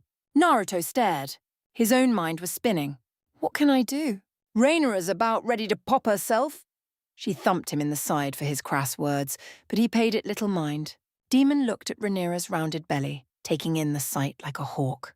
I know, he said softly, but my brother, he believes your presence with Aemma will spare no risk. Rhaenyra's hand flew to her chest in a panic. No, she almost shouted. Stop this. You can't send my husband away from me in this condition. Her fist trembled on her gown's jewel-encrusted belt buckle. Naruto caught her at that moment, stepping forward and taking Rhaenyra's other hand, moving to hold her as Alicent pressed in behind him. Demon pressed on. Viserys is... He's frightened. He wants Naruto's presence, his unusual healing abilities. A terse reference to Naruto's rumoured chakra touched on, but not explained, not with the eyes of dawn upon them. Naruto's face went pale. He glanced at Alicent. She was trembling. He tightened his hold on Rhaenyra's hands. You are, baby. Rhaenyra could only stand there gulping. Demon continued. Viserys begged me. He feels powerless. The Queen herself asked for you by name. As do we all. Will you come? Naruto's heart hammered. Dragonstone. Viserys's family. Emma, in danger! He looked to Rhaenyra's weeping eyes, not in fear for Rhaenyra, but in heartbreak. Could he bring her with him? Would it even be safe? He couldn't simply pull her and Alicent out of the Stepstones either, not with Alejandra here, who knew what she would get up to while he was away. The ideal thing would just be to send the Dornish princess away, confine her and her people to their ships for the duration of his stay. Assuming they could enforce that. His mind whirled, searching for ideas and finding few. Shadow clones? That could work, but even so. Rhaenyra stepped closer, clearly shaken. If you go, she began. Naruto put a finger to his lips and shook his head swiftly. He understood. Rhaenyra pressed her lips together. Human decency demanded he run to his king's wife, but Rhaenyra's hand pressed against her belly, and he flinched. No sooner had she felt his hesitation than her eyes widened and tears glistened. What about me? What about the child I carry? Her words came out in a whisper of fear and anger. What if I go into labor while you're away? Naruto's breath caught. This was the first time Rhaenyra sounded so small in front of him. He pulled her close and planted a hand under her belly. It'll be all right, he murmured, voice trembling. I promise I'll come back at first light. I promise. I'll leave some shadow clones behind to keep things running and— No! She stomped a foot. They're not the same. Ray, her brows tightened at the promise. You will come back, she insisted softly. Don't you dare leave me! Naruto brushed her hair back and kissed her forehead. I will, he began, but she cut him off. No, listen. You have to go. I know why. If you hadn't been there the last time— Rhaenyra's voice cracked, briefly leaving her unable to say more. Naruto's face twisted in pain as he remembered Rhaenyra's trembling form on other nights, but never like this. She continued on before he could speak, clutching his hand. And you think you can go there to change fate? Alone? He ran a hand through his hair, exasperated. What do you want me to do? Take you and Alicent with me? Yes. You're almost due, and in no shape to ride a dragon. She stared him down, shoulders shaking with emotion. Then carry me. That's not safe either. She grabbed him, latched onto him, really refusing to let go. Naruto let Rhaenyra hold him in a silent embrace. He could hear her heartbeat echoing the urgent drum of his own. He gently rubbed her stomach with his free hand, feeling their child twisting under Rhaenyra's pale skin. His gaze flicked to her half-lidded, furious eyes. If I go, I'll be back as fast as my legs can carry me, he vowed. This little one's coming soon, and I won't leave you after that. Not for anything. Rhaenyra managed a shaky nod. She buried her face in Naruto's chest and let out a tremulous breath. Alicent put an arm around them both, not trusting herself to speak. Demon stepped into the breach, surprising them both. I will remain here. You can entrust Bloodstone to me in your absence. His gaze slid to Alejandra and Ariane, each of whom were yet maintaining a respectful distance from the lot of them due to Caraxes. No vipers will take root while you're away. You have my word. Naruto granted him a relieved look. I appreciate it. Do what you must, Rhaenyra whispered. But hurry back. We will pray for safe hands in your stead, though none have your strength. Naruto swallowed. Visenya, he said gently, knowing that Rhaenyra's little sister had been quiet. Visenya, come here. The girl peeked out from behind Alicent's skirts, where she had been clutching her leg. Naruto scooped her up again, and she pointed skyward excitedly. Deiden! She squealed, trying to put on a brave grin for him, just like she used to call Demon. Demon chuckled wryly to see the small Targaryen, then gave Naruto a nod. She's quite the Spitfire, braver than I. Visenya pulled at Naruto's hair, demanding a dragonflight goodbye. Naruto set Visenya down. Be brave, kiddo, he said, ruffling her curls. You'll have a new sibling soon. Visenya's eyes lit up. Baby dragon. Naruto shook his head with a sad smile. A baby sibling. Someone for you to teach. You won't be the baby of the family anymore. Visenya squealed happily the news, clambering onto her sister who still sat on the ground. Naruto knelt and wrapped his arms around Rhaenyra and Visenya. Alicent watched, tears in her eyes, but with a face of quiet strength. They formed a tight group hug. Naruto rested his chin on Rhaenyra's hair. Promise you'll both stay safe, Rhaenyra whispered. Promise me. I promise, Naruto replied solemnly, pressing a kiss on each of their foreheads. I'll be right back. Don't worry. A heavy silence followed, broken only by the impatient noises of Caraxes and the distant activity at the docks. It was tempting to take Slyrak, but the old boy was resting, and besides, he was far faster on foot. Kurama scoffed. I should hope so. The day a dragon bests you in a race is the day I retire. Naruto scratched his chin, a little chagrined, then looked back to Demon. He really didn't like the idea of leaving Rhaenyra and Alicent behind, let alone little Visenya. Alicent was holding up better than Rhaenyra, but even he could see she was distressed. And he didn't like the look in Alyandra's eyes. A thought occurred to him. It was a mad idea, but better than nothing. Kurama surprisingly warmed to it. I say go for it. Naruto squinted at Demon intently. You swear you'll keep an eye on Bloodstone while I'm away? The rogue prince quirked a brow. Yes, why? Screw it. Rather than retort, Naruto pivoted, stalked over to his family and carefully ushered them close to one another. A questioning look dawned in Rhaenyra's gaze, but he didn't give her time to ask. Taking a deep breath and marshalling the full extent of his chakra, he promptly slammed his palms together. What followed was a sight unlike anything the Stepstones had ever seen. Kurama burst into existence over and around the lot of them in all his great glowing glory. As he did, the fox seamlessly swept a startled Rhaenyra and Alicent up into his golden body. His wives yelped in surprise, finding themselves weightlessly cocooned within the fox's warm chark, while Visenya squealed happily and began to clap, doubly delighted by what she no doubt thought was a grand game. Meanwhile, thump! Behind him, a certain woman may have dropped to the floor in a dead faint. It might have been Alyandra. He'd never tell. Leaning low, Naruto stared Demon in the eye with Kurama, growling intently. Keep your word. Demon barked a laugh and sketched a bow. Safe travels. Naruto bolted across the sea, family in tow. Chapter 38. And so it was that day. A miracle was born. Tilda? 3 lives, Rhaenyra Targaryen clung to the golden fur beneath her fingers as the world blurred past. Wind whipped strands of silver-blonde hair loose from her braid. High above the Blackwater Bay, she peered out from the cocoon of blazing chakra that surrounded her, heart pounding with a mixture of exhilaration and dread.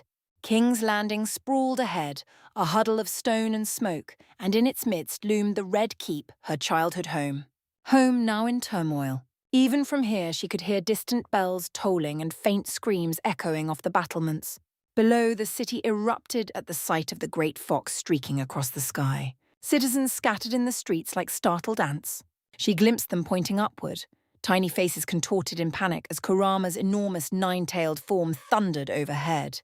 Gold-cloaked guardsmen on the ramparts were shouting, their cries lost in the wind.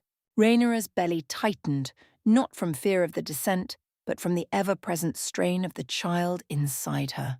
She hadn't even gone into labor herself yet. They were here for Mother, and already she had a horrible inkling of what might come. Please, little one, she begged silently, pressing a hand to the side of her swollen abdomen. Not yet. Wait another day. The babe within kicked back stubbornly against her ribs, as if to protest. Almost there, came Naruto's voice, gentle and steady from just ahead.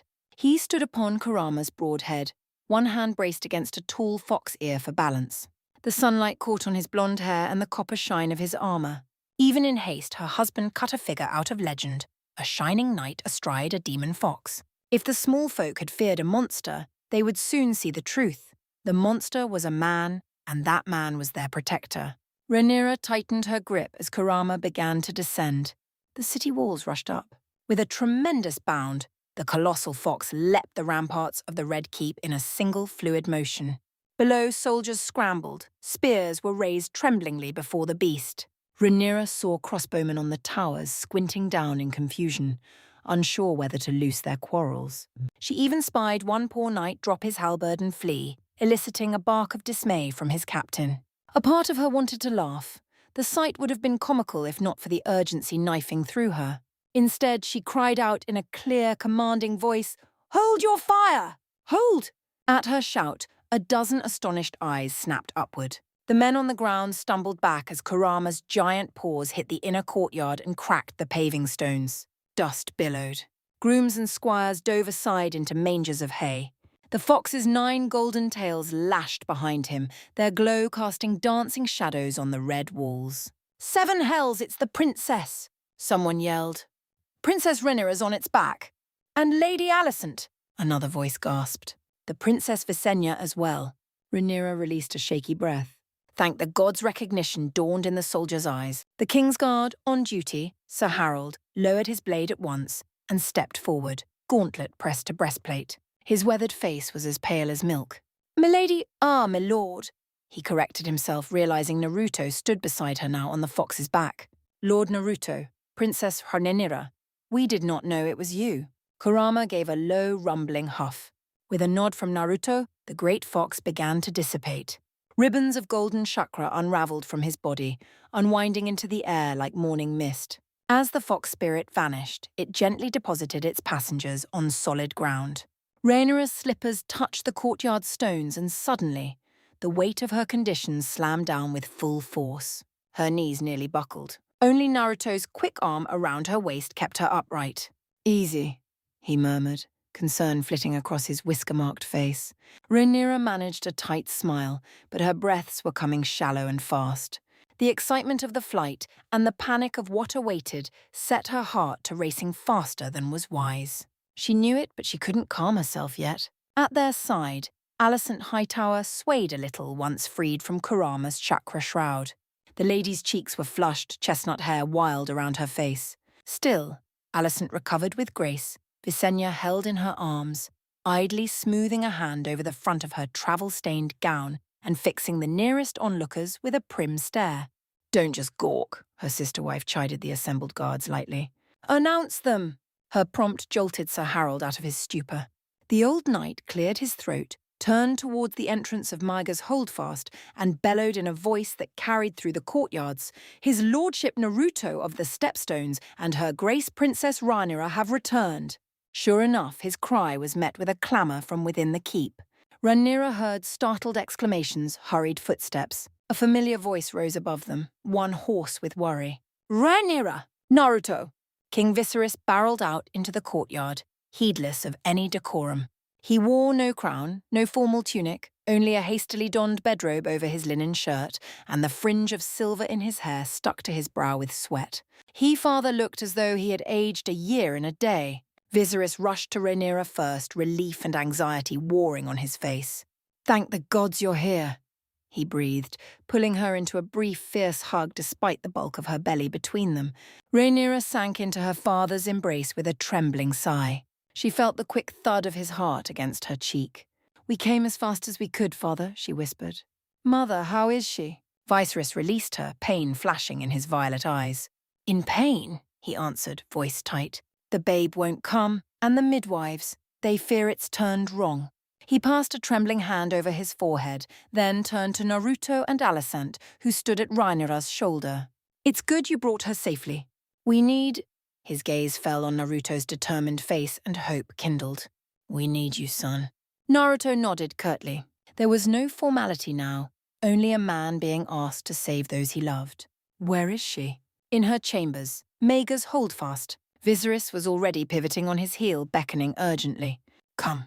"The Grand Maester is with her, but—" He did not finish. "He didn't need to." Rhaenyra could guess well enough. The Grand Maester would be wringing his hands, useless in the face of breach, or worse. Orwyle was young and had nearly lost Aemma once before. If not for Naruto's intervention during Visenya's birth some years past, her mother would have surely perished. "Not this time," Rhaenyra thought fiercely, one hand braced against the ache in her back. History will not repeat itself. Little Visenya squirmed in Alicent's arms. "Will Mother be all right?" Naruto squeezed her shoulder as if hearing her silent vow. "I'll take care of it," he said softly. In the next instant, he burst into a ground-eating stride, following Viserys across the courtyard toward the keep's doors. Rhaenyra moved to follow, but Alicent caught her arm. "No, you don't," she chided under her breath. "Let them go." Indeed, Naruto had cast one stern look back at his wives, wordlessly telling them to stay put. He vanished through the doorway after the king, leaving Rhaenyra and Alicent behind in the sudden lull of the courtyard. Around them, guards and servants hovered at a respectful distance, unsure whether to approach the princess after such an entrance. Rhaenyra grit her teeth. She needed to be in that chamber with her mother, but as she tried to take a step, her body betrayed her. She staggered, a pain lancing through her lower belly. Alicenta's arm was around her in an instant. "Rhaenyra, what's wrong?" Rhaenyra sucked in a breath. Warmth was spreading down her thighs, dampening her skirts. Disbelief and dismay washed over her in equal measure. "No," she whispered, pressing a hand between her hips. Her fingers came away wet. "Not now, please, not now." But the mother had a cruel humour, it seemed. Even as Rhaenyra pleaded, a twisting contraction clenched her abdomen, hot and relentless. A small cry escaped her lips. She felt the sudden loosening deep inside, the unmistakable sensation of her water breaking. Visenya gasped. Alicenta's eyes widened as she understood. "Oh, gods!" She tightened her hold, bracing Rhaenyra's weight. "I know," she groaned, voice wry despite the pain. "I know," she groaned, voice wry despite the pain. "The babe has abysmal timing, just like its father. Easy now." Deep breaths. The Hightower woman inhaled slowly, guiding Rhaenyra to do the same. For all her exasperation, Alicent was a rock at her side. She raised her voice, calm but commanding. "You there? Find Mistress Alice and the midwives now. The princess's child is coming." A young page who'd been staring slack-jawed at the scene jumped to life and sprinted off, nearly tripping over his own feet. At least someone was fetching help. Rhaenyra's vision wavered. She clutched Alicent's hand so tightly their rings bit skin. The contraction ebbed, allowing her a gasp of air. Around them, murmurs rose anew. "Princess Rhaenyra too? Both at once, gods preserve us. How will Lord Naruto manage with—" Rhaenyra ignored the chatter. "Mother." Her thoughts flew desperately to Queen Aemma, likely labouring inside the holdfast walls. She pictured her mother's wan face, sweat-drenched and contorted with pain, as it had been the day Visenya was born. She remembered the terror of that day, Visenya coming footling breach, the blood, her mother's screams before Naruto seized control and saved them all. Now it was happening again, and Rhaenyra was powerless to help her, because she herself was about to give birth. Tears pricked her eyes, born of frustration and fear. Alicent brushed them away with gentle fingers. "None of that," she soothed. "Your mother will be fine. He will make sure of it, and will see you safely delivered too." Alicent's voice held iron certainty, brooking no argument. Rhaenyra nodded, swallowing hard. If Naruto promised something, he meant to keep it, even if he had to bend the world to his will. She would trust in him, as her father and mother did. Another contraction rippled through her, stronger this time. Rhaenyra hissed in pain. "Gods, it's too soon," she managed between panting breaths. Her legs went weak, and Alicent quickly eased her down to kneel on the cool stone. A concerned stable hand ran up with a folded blanket and set it beneath the princess's knees. "It's all right," Alicent said firmly, though her own face was taut with worry. "You've been carrying low for days." The stress of travel likely hurried things along. She stroked Rhaenyra's back as the younger woman trembled. "You can do this. I'm here. We'll do it together." Rhaenyra grabbed Alicent's hand anew and nodded. "Together? Yes. If she could not be at her mother's side, at least she had her dearest friend at hers." In a grim jest of fate, both Targaryen women fought on the battlefield of motherhood this day. "The birthing bed is our battlefield," her mother once said.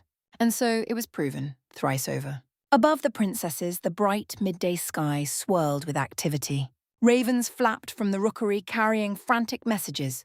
Within the keep, servants raced between chambers fetching water, towels and herbs for not one but two royal labours. And near the sept, quite unbeknownst to most, a third drama was unfolding. Tilde. Naruto burst into Queen Aemma's apartments at King Viserys's heels. At once the stifling heat and noise hit him. The air reeked of sweat and blood, and the chamber rang with the cries of women in distress. 4 midwives hovered around the great canopied bed, where Irma Arryn writhed amidst soiled sheets. A low keening came from her throat, raw from hours of agony. By the bed stood Grand Maester Orwyle, his chain of office rattling as his hands fluttered ineffectually over the Queen's belly. "I fear the babe is turned, Your Grace," Orwyle was saying in a wavering voice as Viserys and Naruto entered. "All our efforts to turn it have failed. The labour, it has been too long. The blood loss." He trailed off helplessly. Viserys paled at the sight of his wife, and Naruto felt the king's resolve falter. Orwhile unspoken words hung in the air like a death sentence. The blood loss will kill her. The very scenario Naruto had dreaded was coming to pass again. The last time Aemma laboured, Melos the Trachaeus snake had been prepared to carve the babe out of her belly, willing to sacrifice the mother to save the child. Naruto had barely prevented it. Rage simmered beneath his skin at the memory. He would not allow such butchery, not now, not ever. Orwell was a better man than Melos, a good man, but here and now he had little patience for maesters and their ilk. "Out of the way," Naruto barked, striding forward. His tone left no room for debate. Shocked, the Grand Maester jumped back as he came to the side of the bed and knelt. Queen Aima's eyes fluttered open at the commotion. They fixed on Naruto's face, glazed with pain yet still keen with recognition. "Naruto?" she whispered. Her voice was hoarse, lips bone-white and trembling, yet a hoarse laugh parted them regardless. "I must be having a fever dream. Come to save me again?" "You know it," he hummed, reaching out to take her hand. It felt frighteningly cold despite the feverish heat of her brow. How frail she seemed now, this woman who had shown him nothing but kindness since the day he washed up on her shores. The sight of her suffering cut him to the quick, but he forced calm into his voice. "I'm here. We're going to set this right." Emma managed a faint, broken laugh. "You never arrive in a mannerly fashion, do you?" Even on death's threshold, the Queen found a shred of humour. Naruto flashed a grin in return, heartened by her spirit. "Apologies, my lady," he quipped gently, deliberately using a courtly tone to tease her. "Next time, I'll use the door." She squeezed his fingers weakly. No, I'm grateful." A shallow breath. "I prayed you'd come. And so you have." Her violet eyes, the same shade as her daughter's, brimmed suddenly with tears. "Save my child, Naruto. Please. And you as well," he vowed, gripping her hand. "Both of you or nothing. I swear it." Behind him, Orwell sputtered. My lord, this is most irregular." Viserys silenced the old man with a single raised hand. The king's voice trembled on the edge of command and plea. "Do as he says. All of you." He saved her once. He shall do it again. Despite himself, Naruto blanched inwardly. "Yeah, no pressure." The midwives exchanged doubtful glances. No doubt they remembered well how this foreign lord had all but taken over in the last royal birth. But they also remembered the impossible outcome. A healthy babe and mother, snatched from the stranger's grasp. Thus, when Naruto rolled up his sleeves and began making his demands, "I need hot water, clean linens, and light more light." The women moved swiftly to obey. Two rushed to fetch basins and candles. Another hurried to wring out fresh cloths. Orwell opened his mouth, perhaps to object or merely to offer assistance, but Viserys fixed him with a hard stare, and he fell silent, the authority of his citadel chain utterly usurped. Naruto bent over Emma, assessing the situation. Her shift was bunched up to her hips, modesty long discarded in the throes of labour. Her belly was still round and high, meaning the babe had not descended properly. His keen senses picked up the erratic flutter of Emma's pulse, the shallow rise and fall of her chest. She was exhausted, on the brink of collapse. Blood stained the sheets beneath her thighs, too much blood. If this went on much longer, he banished the dark thought. No, not today. He laid a hand on Emma's swollen abdomen, closing his eyes to concentrate. Summoning a thread of warm chakra into his palm, he let it sink below the skin, feeling for the child within. There, a tiny foot, pressed where a head ought to be. A breach just as feared. The babe was coming legs first, wedged sideways in the birth canal. If they forced it, it could tear the mother apart or snap the baby's neck. No wonder progress had stalled. Kurama sighed in his head. Never a dull moment for us, eh? Emma shuddered and cried out as another contraction racked her. Naruto sprang into action. He placed one hand on the top of her belly and the other lower near the baby's rear. "Listen carefully, I'm going to turn the child," he told her. "It will hurt, but only for a moment. Bear with me." She gave a faint nod, biting down on a clean strip of cloth a maid pressed between her teeth. Viserys hovered at her other side now, holding her shoulders, whispering encouragement and prayers to the mother above. Naruto pressed his hands firmly against Emma's taut belly and sent a stronger pulse of chakra into her womb-controlled, precise. A glowing aura emanated from his fingertips, and the midwife nearest gasped at the sight, muttering something about sorcery. He paid no heed. Gently, inexorably, he urged the fetus inside to shift. At first, nothing happened. The baby was lodged tight, and Emma sobbed into her makeshift gag as Naruto's energy probed deeper. He grit his teeth and pushed more, visualizing the infant turning in the fluid dark. "Come on, kiddo. Work with me. Don't you want to say hello to your mother?" His brow beaded with sweat from the strain of fine control. Kurama's chakra roiled within him, eager to flood out and brute force the problem, but that could do more harm than good. This required a delicate hand, a surgeon's hand. He'd delivered a baby safely once before, and gods be damned he'd do it again. All while watched in queasy fascination, as did the others, as Naruto moved his palms with slow, circular motions over the queen's belly. To them it doubtlessly looked like sorcery. A golden light seemed to suffuse Emma's abdomen, and beneath the skin, something shifted. The queen bucked and screamed once, a raw animal sound, then fell back, gasping. Naruto froze. For one terrible heartbeat, he thought he'd caused her more harm than good. But then Emma sucked in a deeper breath than she had managed in hours. Her eyes flew open in surprise. It moved, she croaked around the leather strap, which she now spat free. Gods be good, it moved. The blonde allowed himself a tight grin of triumph. Under his hands, the outline of the baby had indeed changed. The small head was now oriented down, pressing where it should. The relief in the room was palpable. Viserys let out something between a sob and a laugh. One of the midwives clasped her hands to her mouth, eyes wet. "He's done it," she whispered. "He's turned the babe."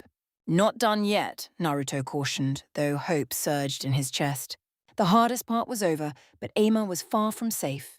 "We need to deliver now, quickly." He looked her in the eyes. "All right, Queenie, when the next pain comes, I need you to push with everything you have. Understand? Don't hold back." Behind them, Viserys snorted in almost hysterical disbelief. "Queenie?" Ama mustered a weary smile. "I shan't," she whispered.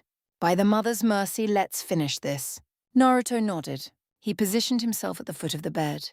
As a man, most might say it was unorthodox for him to personally assist the delivery, but no one dared protest now. Carefully, he guided Ama's legs apart. Fresh blood trickled, and he saw the small pair of feet that had been stuck now retreating inward. Good the babe was drawn back enough to reposition. If she could summon the strength. He heard a commotion beyond the chamber doors just then, but he shut it out. All his focus narrowed to the labor at hand. Soon enough, another contraction clenched Ama's womb. Her face contorted, she bore down with a guttural cry, brow furrowed, face red. "Push, Emma!"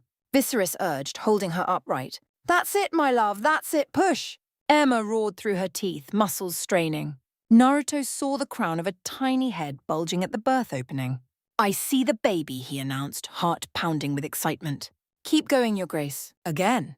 She panted, gulped air, and pushed again with a shriek of effort. Slowly, inch by inch, the baby's head emerged slick and dark with blood. Naruto supported it with both hands, fingers gentle around the delicate skull. Emma fell back, sobbing in exhaustion, and he quickly swept a cloth over the infant's nose and mouth, clearing fluids. "Just a little more," he said, steady and calm. One more push. Viserys smoothed sweat-soaked hair from his wife's brow. "You're almost there," he choked out, tears on his cheeks. "One more, darling. For our child." Summoning the last reserves of her strength, Ama bore down with a primal groan that seemed to reverberate through the very stones. The baby's shoulders slid free into Naruto's waiting arms, and then, in a rush, the rest of the tiny body followed. He caught the newborn against his chest. A rush of relief and joy nearly knocked him breathless. "It's out," one of the midwives cried in elation. "The baby's born!" Emma collapsed back onto her pillows, eyes closed, chest heaving. Viserys let out a shaky exhale and pressed his lips to her temple, overcome. Naruto swiftly tied and cut the umbilical cord with a small knife from his belt. The infant in his arms was worryingly still. A daughter, he realized, gazing at the little face purpling with lack of air. For a heartbeat, dread clutched Naruto's heart, then training took over. With practiced motion, he turned the baby face down along his forearm and firmly rubbed her back. "Breathe," he murmured, massaging until a weak cough answered. A trickle of fluid dribbled from the newborn's mouth. Naruto flipped her over and lightly thumped her tiny feet. "That's it! Breathe." The response was immediate. The child's face crumpled and she drew in a thin, warbling breath, then loosed a wail as mighty as a dragon's roar. The sound rang off the rafters, and every person in the room felt their heart leap. Emma's eyes flew open with a gap. "Is that?" Naruto stepped forward, grinning ear to ear beneath splashes of blood, and laid the squalling newborn atop Ama's bosom. "A girl, Your Grace," he said warmly. "A healthy, beautiful girl. Sobs of joy broke from the queen's throat as she wrapped trembling arms around her daughter.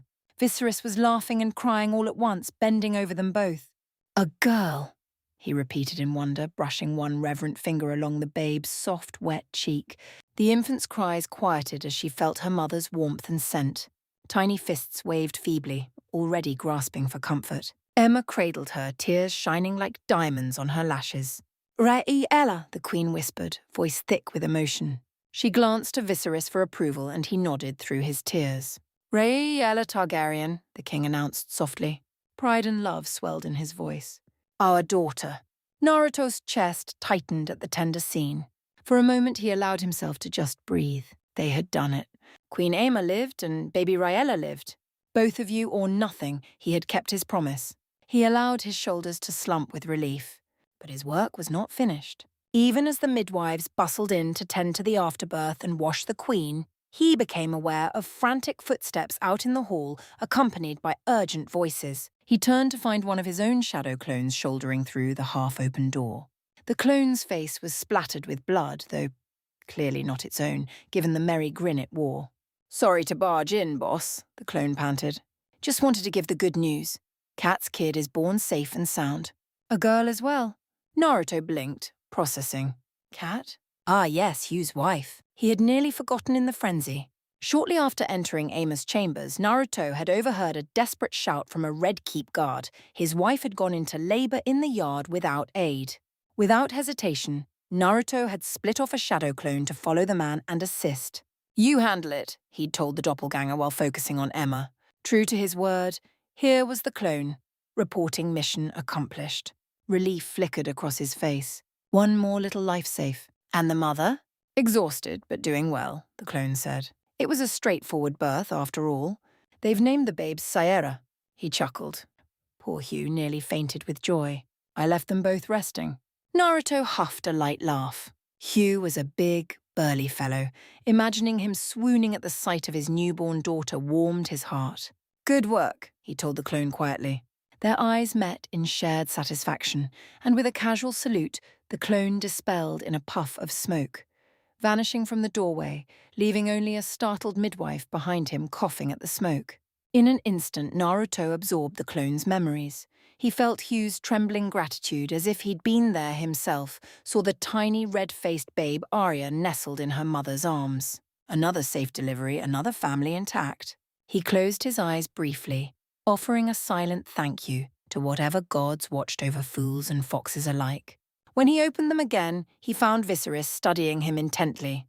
The king had Rhaella cradled in one arm now, while Emma drifted in an exhausted doze. "Whoa, looks like the big guy wants to give a speech." "You truly are a gift to this family," Viserys said, his voice rough with earnest feeling. "To this realm." He stepped forward, handed the baby off to Emma, and before Naruto could protest, enveloped him in a fierce hug, heedless of the blood on Naruto's clothes. "Thank you, my son. You have saved my world yet again. This is a debt I will never be able to repay. Ask anything of me, and it is yours." Naruto stiffened in surprise, then returned the embrace with one arm. He was not used to such displays from the typically reserved Viserys, but fatherhood and near loss had softened the man's heart. He understood all too well. He looked over Viserys's shoulder to the bed, where Queen Aemma slept with a peaceful smile, one hand resting on the downy head of her baby. Long ago, his own mother had died, bringing him into the world. Fate had stolen that bond from them both. If he could spare Rhaella the same grief, if he could spare Rhaenyra the loss of her mother, then every drop of sweat and blood spent today was worth it. Viserys released him, eyes shining. He then cleared his throat and drew up proudly, the joy of a new parent breaking across his face. "I must tell them," he said, grinning. "The court is waiting on any news. By the mother, they'll be surprised to hear it's another girl."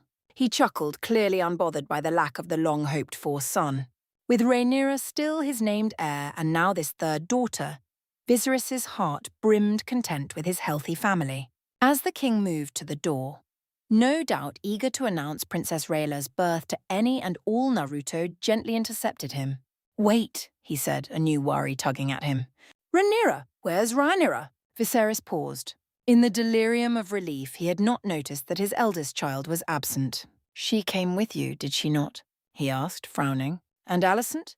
Naruto nodded. She did, but I left her in the courtyard. His words cut off as a distant scream echoed from elsewhere in the holdfast. A scream he knew instinctively, Rainara! All semblance of colour drained from Naruto's face. 7 hells, of course, her labour.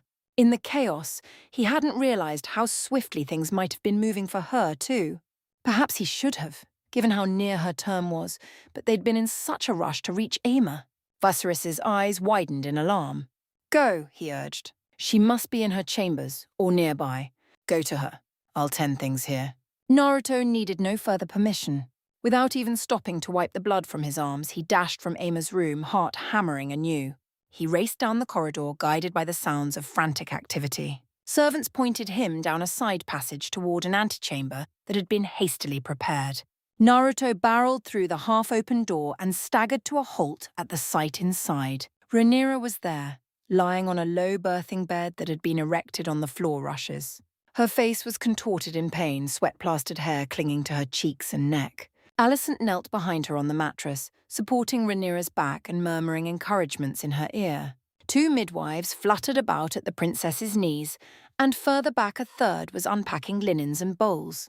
It appeared they'd gotten her here not long ago, but judging by Rhaenyra's strained cries, the babe was coming fast. Alicent spotted Naruto first. Relief flooded her features. Finally, she gasped. Your wife has an impeccable sense of timing, my lord. Despite the quip, Naruto could see fear in Alicent's eyes. Fear for Rhaenyra and the child.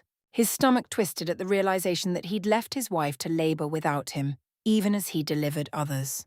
Guilt and love surged together, propelling him forward to Rhaenyra's side. I'm here, he said, dropping to his knees beside the bed and taking Rhaenyra's hand. Her fingers latched onto his with bruising force. She turned her head, pain and wrath mingling on her flushed face. You, she panted, her voice a ragged rasp. You utter stubborn fool. A wild little laugh bubbled from her throat, even as tears spilled from her eyes. Chasing me into labor! I should throttle you! Naruto let out a choked laugh of his own, brushing damp hair back from her forehead.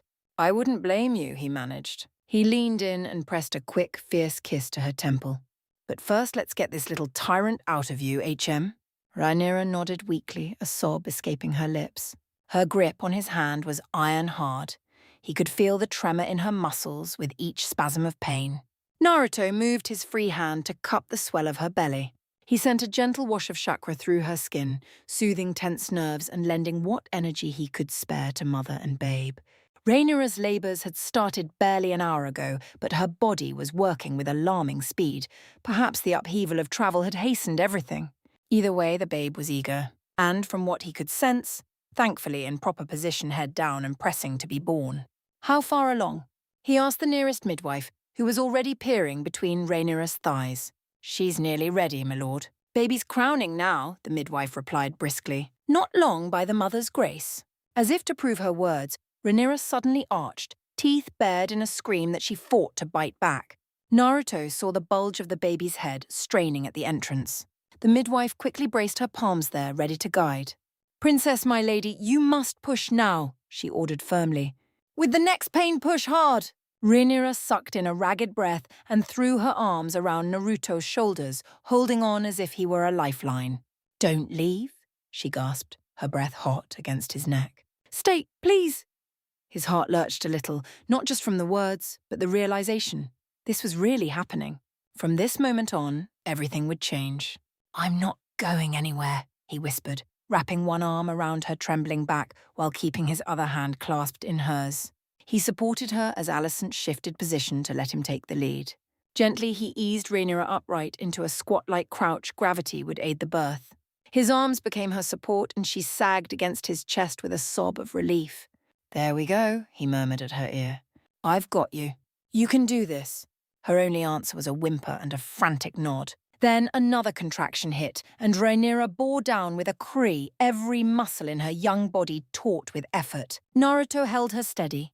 He had faced warriors of legend, monstrous beasts, even death itself, but nothing was more humbling than feeling the sheer strength of a woman bringing forth new life.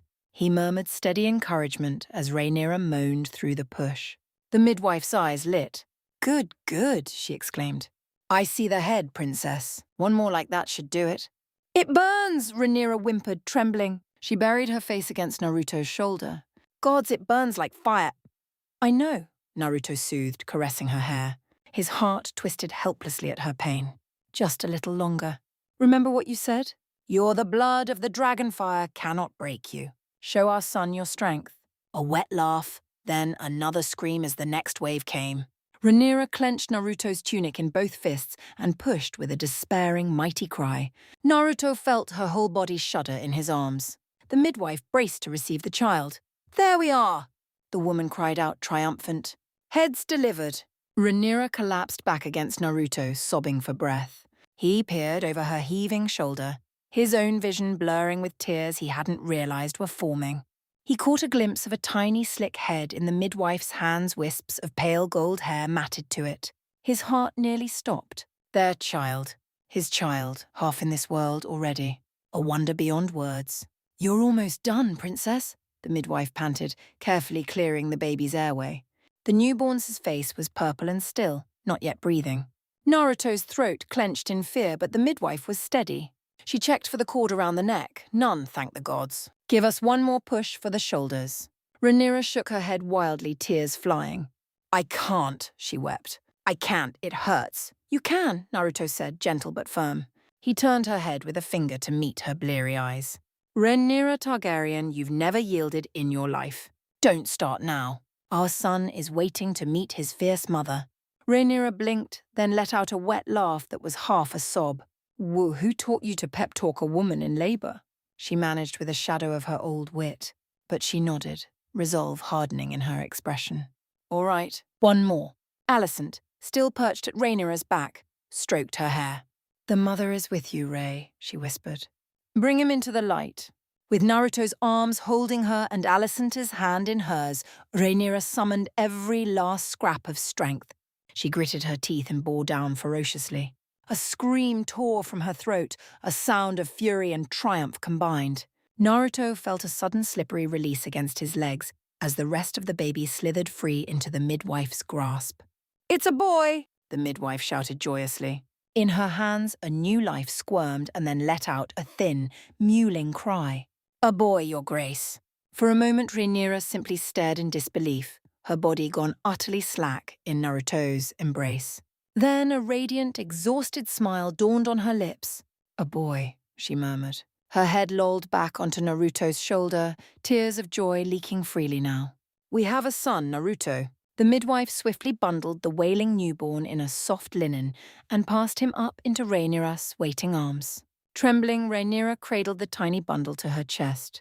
Naruto shifted to support them both, hardly aware of the tears escaping his own eyes. The baby's cries were lusty and loud now, echoing in the rafters, a healthy sound if ever there was.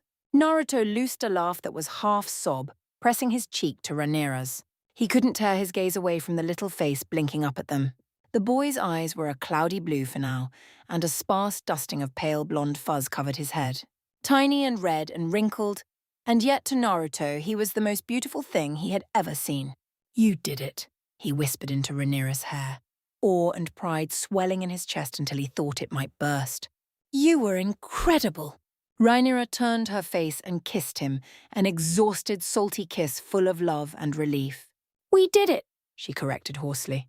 She lifted a trembling finger for the baby to grasp. The boy's tiny hand curled instinctively around it. She laughed softly at the strength of that grip. Oh, he's strong. He'll be a fighter, I can tell. Naruto chuckled, laying a gentle hand atop his son's tufted head. With you for a mother, how could he be otherwise? He murmured. Emotions churned within him. Gratitude, wonder, a fierce protectiveness that was at once familiar and entirely new. He had felt protective of Visenya and of little Rhaella just born. But this was different.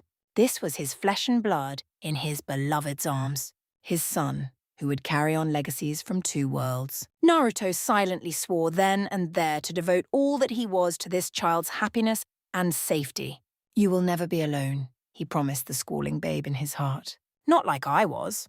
I'll see you grow up, loved and free. A sniffle drew Naruto's attention. Alicent sat back on her heels, wiping unabashed tears from her cheeks as she beheld her two dearest people and the new addition between them. Naruto grinned at her. "Come meet him," he said softly. She needed no further urging. Carefully, Alicent edged in to wrap one arm around Rhaenyra from the other side, peering down at the infant in delight. The midwives quietly withdrew to give the family a moment of privacy, and clean, besides. "He's perfect," Alicent sighed, gently stroking the baby's soft cheek with a fingertip. The child had settled, hiccuping a little as he found comfort in Rhaenyra's bosom and the warmth of both parents close. Alicent's smile turned sly through her tears. "And you two have an uncanny sense of drama, giving birth at the same time as the Queen." Rhaenyra groaned in weary amusement. "Don't remind me. Poor father, he must be frantic." As if on cue, an anxious voice came from the doorway. "Rhaenyra? May I come in?" The princess drew herself up as best she could. "You may." Sure enough, King Viserys stood at the threshold, cheeks flushed from running through the keep. Behind him loomed Sir Harold, and, further back, a gaggle of curious handmaids and guards craning to see. Viserys waved them all back, stepping inside alone when Rhaenyra beckoned. "Lock the door, please," Rhaenyra said weakly. There would be time enough to present the new prince to the court, but not yet. Not until she'd caught her breath. Viserys complied, shutting out the excited whispers in the hall. Then the king approached, eyes wide and bright as they fell upon the newborn. "My sweet girl," he murmured, taking in Rhaenyra's dishevelled form and shining smile. "And Naruto Seven Heavens, look at you. You're soaked in even more blood than before." "Not mine, thankfully," Naruto quipped. It was only as Viserys mentioned it that he realized he must look a fright, his tunic and arms smeared with Emma's blood, and now some of Rhaenyra's as well. No matter. Better on him than in them. Viserys laughed, clasping Naruto's shoulder, then leaned down to kiss Rhaenyra's brow. "Well done, both of you. And my grandchild?" He peered eagerly at the bundle. "A boy," Rhaenyra said, pride in her tired voice as she shifted to show her father the baby's face. "Your first grandson, father." Viserys's face lit with grandfatherly joy. Gently he reached to take the infant from Rhaenyra, who relinquished him carefully. The king cradled the baby with a familiarity learned from raising his own children. "A son of House Targaryen," Viserys breathed, marvelling.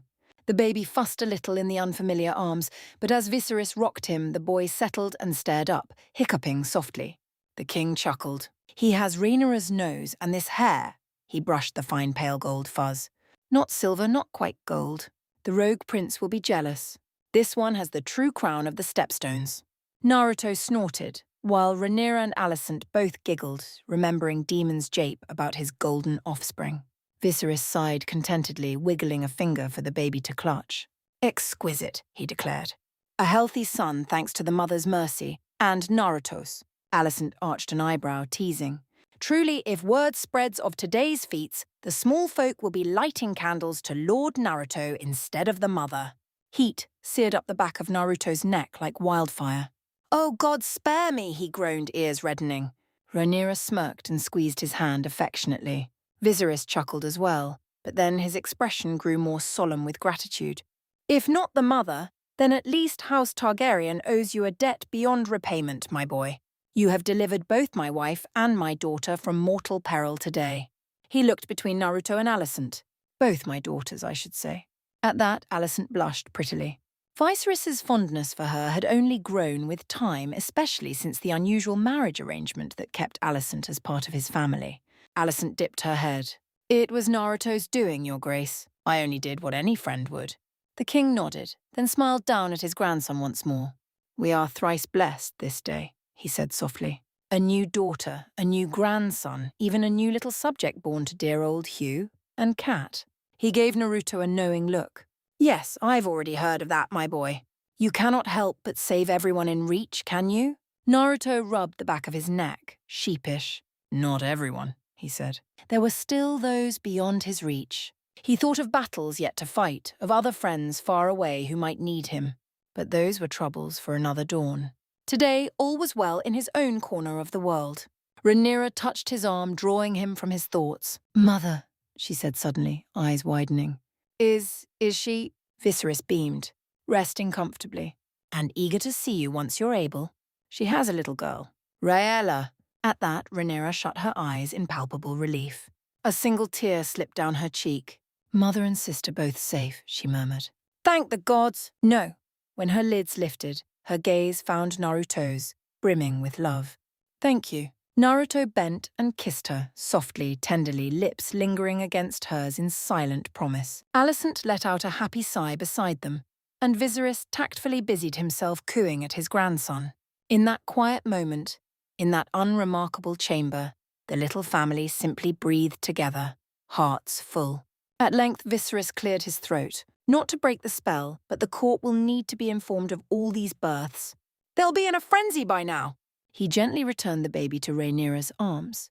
"We shall have proper announcements and a feast in due time. But first, have you thought of a name for this lad?" All eyes turned to Naruto. Rhaenyra held their son close, studying the tiny face that was already so precious to her. "We talked of a few possibilities," she said. True enough, in the peaceful nights on Bloodstone, they had whispered many names under the stars, dreaming of their child's future. But as Rhaenyra glanced to Naruto, something in his expression gave her pause. "My love, do you have one in mind?" Naruto felt the weight of that question, and of their expectant gazes. He looked down at the baby nestled against Rhaenyra's breast. The infant yawned then, a perfect little rosebud mouth, and Naruto's heart melted anew. A name. In all the battles and chaos of recent days, he hadn't settled on one in particular, but now several options fluttered through his mind. He could suggest a Valyrian name to honor Rhaenyra's lineage, a name like Aemon or Balon, perhaps, after ancestors of legend. Or he might propose a name from his own lost homeland to carry a piece of that world into this one. He had once sworn he would leave his past behind and build a new life here, but the memory of his parents, of Master Jiraiya, and others who shaped him, still glowed warm in his soul. What name could possibly bridge these worlds for their son? Naruto gently ran a thumb over the downy tuft of the baby's hair. The boy gurgled softly, content and fearless, in his mother's arms. Already Naruto could see both their spirits in him, Rhaenyra's fire and his own stubborn will. A grin tugged at Naruto's lips as the perfect name presented itself, clear and unwavering as dawn.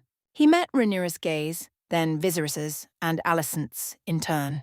Quiet wonder stole over him, but eventually he spoke. "His name will be..."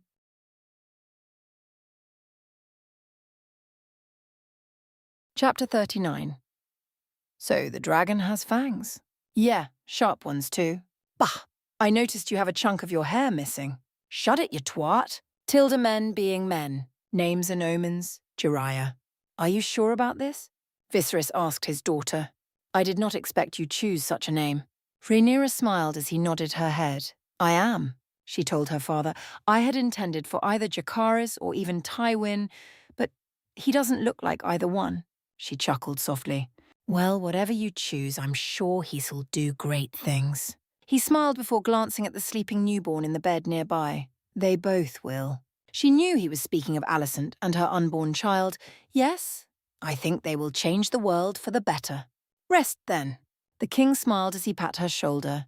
"I shall gather the council and continue talks. Have some time to yourself and spend it with my grandson." Rhaenyra snorted as he left and shut the door behind him. From there, she walked slowly over to the bed. Despite it having been several days since her son was born, she was still sore, and as much as she also hated admitting it, she was exhausted. Not from lack of sleep, mind you, she only ever had to get up when her son needed feeding. Naruto or Alicent were usually present to help care for him. It was the stress of constantly waking up and believing that everything she had right now, was just a dream. That she would wake up and all of Otto's plans were coming true, and she could not stop them. But she need not dwell on these. Sleep beckoned to her. Climbing into the bed, she faced her son and gently kissed the top her son's head and embracing the babe as she gave into slumber, a final whisper softly leaving her lips. "Sleep well, Jiraiya." Tilda. Naruto. Hugh. Demon, fresh from the stepstones now that the Aleander and her ilk had retreated, and Ulf all sat in the council chamber, each looking as tired as the man next to them. Hugh sipped on a glass of diluted wine and glanced to his cousin. "I know we said they'd grow up together, but this is kind of ridiculous, innit?" Ulf nodded. "I can agree. 3 babes born all on the same day. I never heard of such a thing. Better you lot than me." "Well, they're all healthy, so there is that," Demon stated as he leaned on the table. Naruto groaned into the wood. "Yeah, exhausting is another word." You're sure Dawn left the stepstones? Aleandra's gone? Gods, but he didn't want to deal with that wild, wanton woman. She was such a temptress. Demon kicked a boot onto the table, wearing a bemused smirk. Quite gone. Naruto turned his head to squint at Rhaenyra's uncle. How so? The rogue prince chuckled ruefully. I had words with her. He didn't like the sound of that. What kind of words? Enlightening words. His smile remained smug. It was quite the conversation. Don't play coy with me, you cheeky... Caraxes also may have eaten one of her guards. Naruto choked on his own spit. Demon! It was no one important, I assure you, though she did promise to return at a later date. Naruto groaned into the wood anew. Course she did. The door opened, but for once no one bothered to stand even as Viserys sauntered inside. Naruto flicked a lazy wave their way. Rhaenyra's father took one look at the lot of them, the wine pitcher and the goblets besides, then quirked an eyebrow. Celebrating, are we? Demon raised a goblet in wry salute. You could say that. You took your sweet time getting here, brother. Viserys sank into the seat opposite them and chortled softly. Surely you saved some for me. But of course. Viserys accepted an offered goblet with thanks, allowed Ulf to pour, then drank deeply. Together, 5 of them subsided in comfortable silence for a while. Alas, good things couldn't last. They never did. At length, the king set his goblet down, clasped his hands and leaned forward, planting both elbows atop the table, the better to make his point clear as he spoke. Insofar as I can tell, Otto's machinations are dead in the water, and much of the Hightower schemes with him. The poison being fed to the dragons has since been purged from their bodies thanks to Naruto. He granted a nod his way, using his abilities to ensure their proper health. Several eggs have been laid since. I have taken 3 of them for the children. He said as he glanced to Hugh and Naruto, I already have one chosen for little Rella to place in her crib, so I believe that the choice for your children should go to the 2 of you. Hugh perked up. Really? He asked. You mean it? He said softly. Naruto lifted his head off the table. Some in the court might balk at the idea of a Targaryen bastard's child receiving a dragon, but they'd decided on this long ago.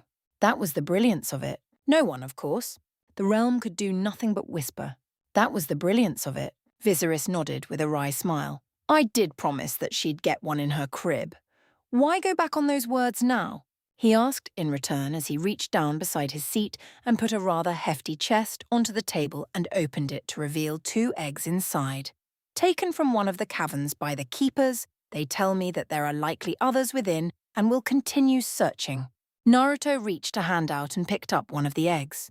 It was an almost white-coloured egg, but it leaned towards a near grey colour when he turned it. He took the other egg out, turning it in the light of the fire. The blackish-purple colouring blended well with the golden speckles across the surface, and both eggs had powerful life signs in both, the 2 lives inside eager to be born soon. He looked to Hugh with a smirk. Which one do you think little Arya will like more? The older man rolled his eyes. She's a babe, she doesn't know what she likes. He remarked before he took the dark-coloured egg, I'll make sure she gets it in her crib when I head to bed. He said as he looked to Viserys, You have my eternal thanks. This means the world to me. Viserys shrugged. Think nothing of it, he said calmly. You are my kin. It's only natural I looked. Demon cleared his throat. Right then, I suppose we should handle the remaining issues on the morrow then. Ah yeah, the Dornish are making waves again. Naruto grunted and shook his head. If it isn't Bravos, it's the Dornish, and if it ain't them, it's something else. He shook his head. Ulf shrugged. I mean, both lands seem hell-bent on getting their hands on the stepstones. The only issue is that wall that all them clones built up and raised from nothing are causing rifts. He stated you taxing them for passage also doesn't help in the matter that for most, those wares are their livelihood. If he didn't tax them, they'd simply be running around and spying. Demon shook his head. It also helps that he is using those funds to build up the port located on the larger isle of... What did you call it? He asked as he looked to the younger man. Naruto snorted. The locals called it Astera, after the Valyrian goddess of night and beauty. He told the man, Don't ask me why. It was their decision. He held a finger up to stop him from speaking. And yet they worship you as some god of light, do they not? Hugh questioned in confusion. Ugh. Don't remind me. Naruto smacked his head down on the table. Viserys cleared his throat. Well, seeing as business is concluded, I believe it best we head into bed for the night, he said as he stood up. Demon, as head of the Gold Cloaks, I expect the next report on changes made to the sectors of order by the end of tomorrow, and I want the area commanders to send up their own reports to you, compiled neatly. He then turned to Ulf. Continue your studies, and let me know how everything turns out with that substance Naruto told you about, he said with a brow. Ulf nodded. Yes, the black powder, I believe it is called. Very nasty stuff, very potent too. He remarked, very fascinating composition when you learn how it works. He smiled. The others snorted. Ulf wasn't a fighter, he was a thinker, and his mind was probably one of the sharpest ones in recent history. As for Hugh, his combined ideas with some of Alicent's were special. Man's strength was turning legendary among the world of nobility and commoner alike. Naruto had recently helped him finish making a set of twin blades using metals from both this world and his home, from the remaining kunai he had to craft his new personal weapons. Heavy they were, but they never dulled, and with Hugh swinging them around like a couple of sticks, it was no wonder his name was spreading around. Apparently he let Alicent name his new swords, called one Veldian Harpies and the other Indomitable Percival, after both a story and a dream he had as a boy. He definitely saw where he was coming from. He dreamed of being better, of providing something more, and he never gave up and got everything he wanted and more for his family. As Naruto stood up, he nodded his head to the others. I'll make sure to have everything ready for you when things calm down. He told Viserys, who in turn nodded back. See you guys tomorrow, he said as he waved over his shoulder. Tilda. When he entered his room, he smiled softly as he looked at his wife's god that still took some getting used to, and his son, his flesh and blood, his boy. He stopped, and he just gazed at them. It was perfect. It was indescribable to him, and he couldn't help but feel pride in himself for how it all turned out. How had it all come to this? A boy with no name or title, a hero the world revered and feared, a prince, a king. He placed the egg in the crib and silently gathered up his son and placed him next to his future partner, silently watching as the babe snored softly in his dreams. When he finally pulled away and managed to climb into bed, he silently summoned a clone smirking as it grumbled in annoyance and sat in the seat next to the crib and crawled into bed next to both Rhaenyra and Alicent, silently wrapping his arms around them as they put their own arms over him and drifted into sleep. Tilda. The next day, news made its way through the castle. The egg that Hugh had placed inside of Arya's crib had indeed hatched, and the story was much different from how he painted it, if his wife's laughter had anything to tell. So, want to tell the truth, or am I going to have to ask her? Demon smirked. No, the large man huffed. Were his cheeks turning red? Out with it, it's not like we won't tell anyone, Ulf said, grinning. Fuck off. Hugh grunted. Oh yes, they were, with Cat's laughter growing as the little dragon barked at him. Fuck you too, you little shit, he bit out. Naruto snorted. Well, judging by the bite marks and various scratches, I think we can assume what happened, he said as Hugh grunted and turned away. So, you gonna tell us? He asked. Fuck no, go away. Hugh barked at the younger teen. Demon and Ulf shared a look before bursting into laughter. Mean little shit, innit? The rogue prince chortled. Yeah, attacked you as soon as it was born. Ulf laughed as he pat Hugh on the shoulder, the man pulling away with crossed arms and a pout beside. Not how I'd put it. Naruto snickered. Yeah, must not like your face. Ulf shook in laughter. Fuck off, Ulf, Hugh grunted. It's not a denial. Ulf laughed out. Naruto managed to calm himself as he looked at the tiny creature inside the crib. So what are you going to call it? He asked. Cat perked up.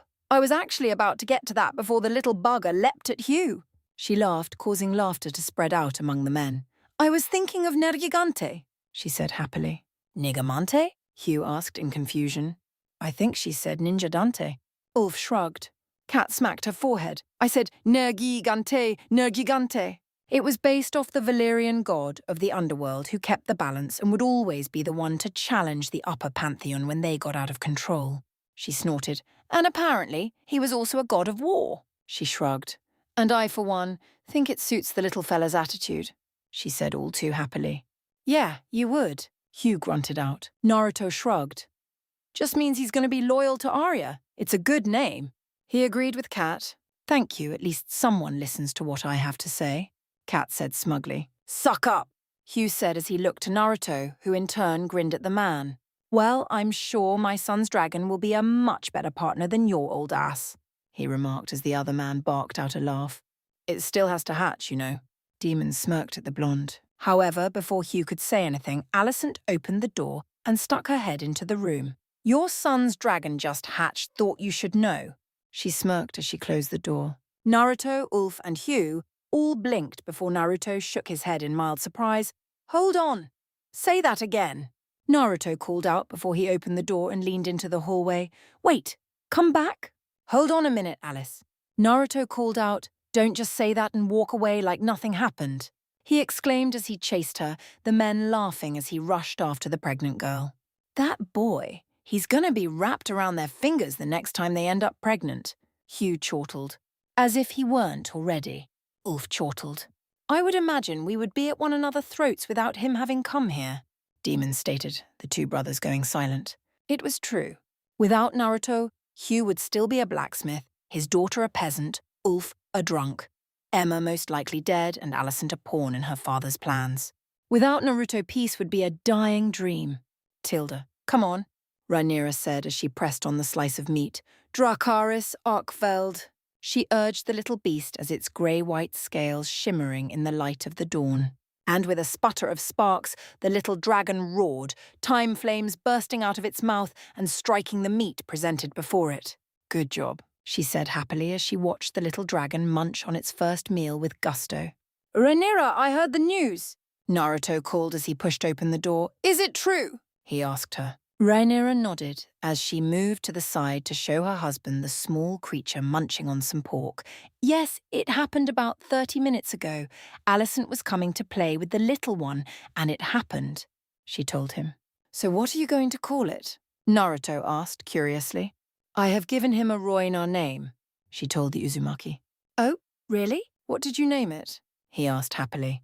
His name is Arkveld. It's an old name that meant great protector, she said as she rubbed the scalp of the wee beast. Arkveld, huh?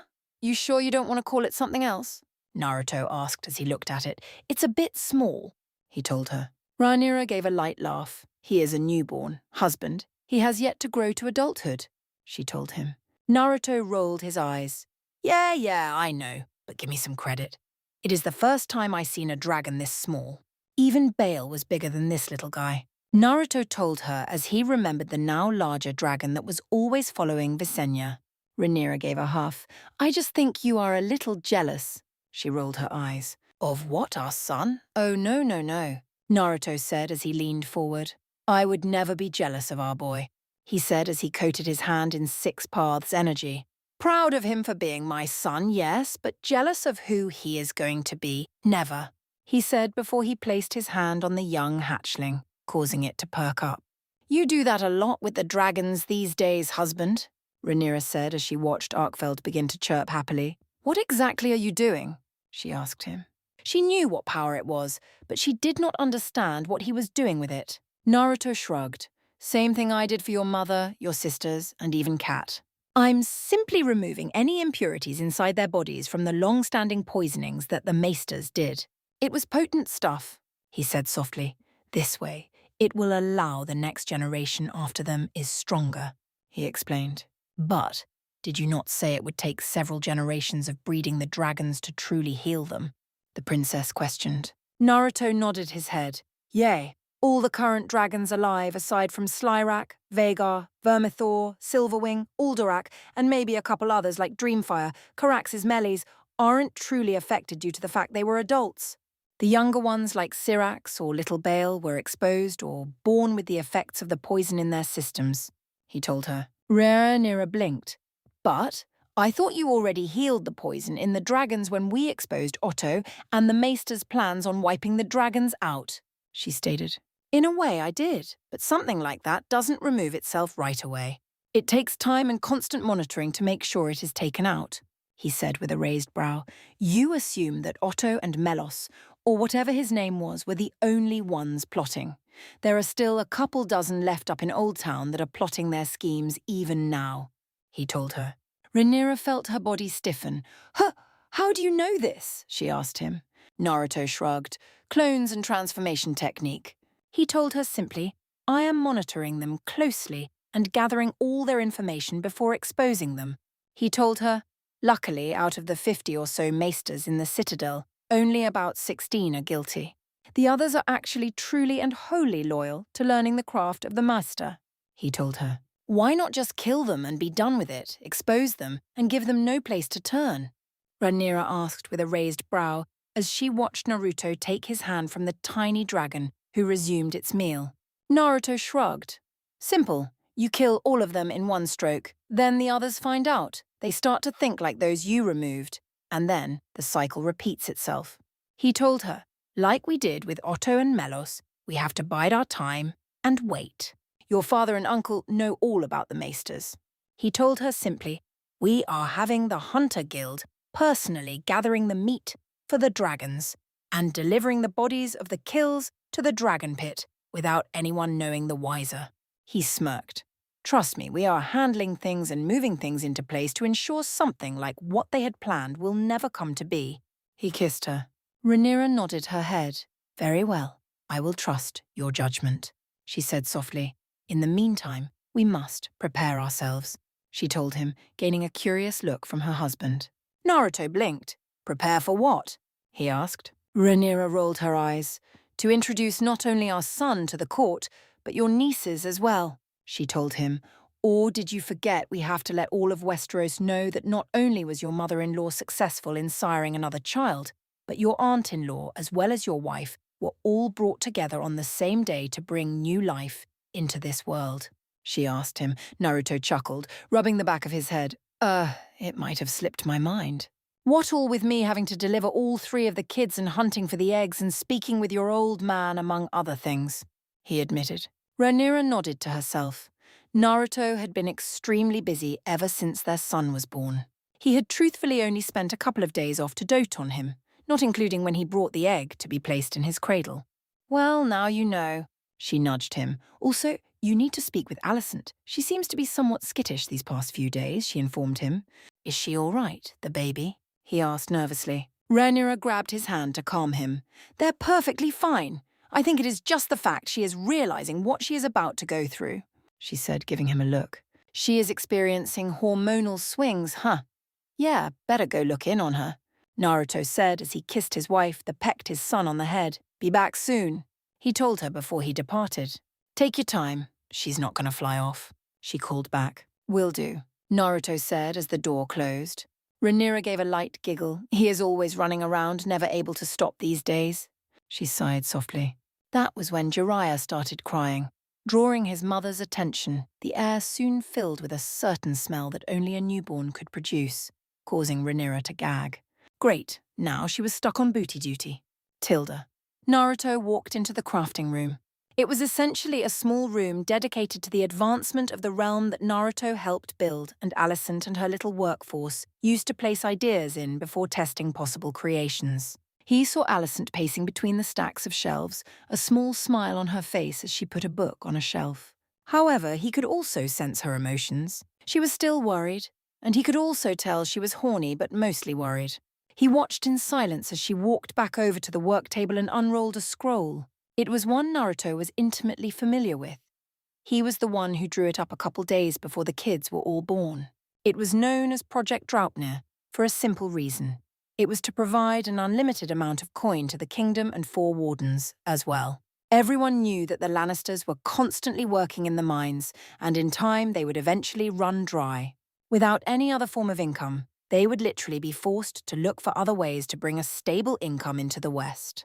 The North, while not rich, was still one of the more powerful kingdoms of the 7. They were mostly built upon trading furs and ores they dug up in the mountains. The East was built upon the ability to harvest lumber and mining rare minerals from deep within the mountains. As for the South, they supplied a constant stream of fish and other resources like wheat, barley, corn, and even rye and grapes. They were one of the wealthiest due to never investing in things that had no need investing.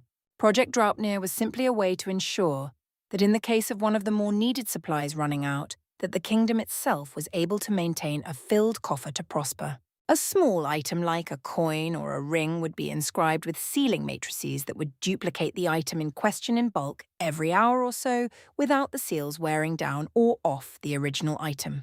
He watched as Alicent scribbled on the parchment, only to pause.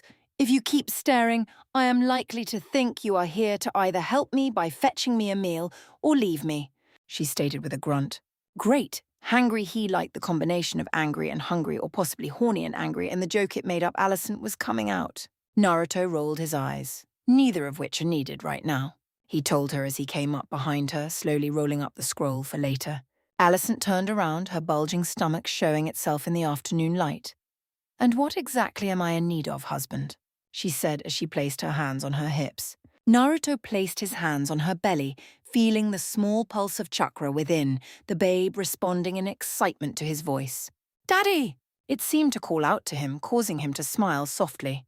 "Rhaenyra told me that you were feeling off, skittish and scared or what have you," he told her as he looked her in the eyes. "Want to talk about it?" he asked her. Alicent gave a shudder. "Yeah," she whimpered. Naruto led her over to a cushioned seat and sat her down. "I'm here, honey. Talk to me. What is it?" he asked her softly. How do I explain it?" she blubbered out. "I'm scared. I don't know how I am going to handle giving birth, being a mother, and helping improve the realm all at once," she told him. "So, normal things." He stated, "Hey, don't give me that look." He poked her nose. "What you are feeling right now is perfectly normal."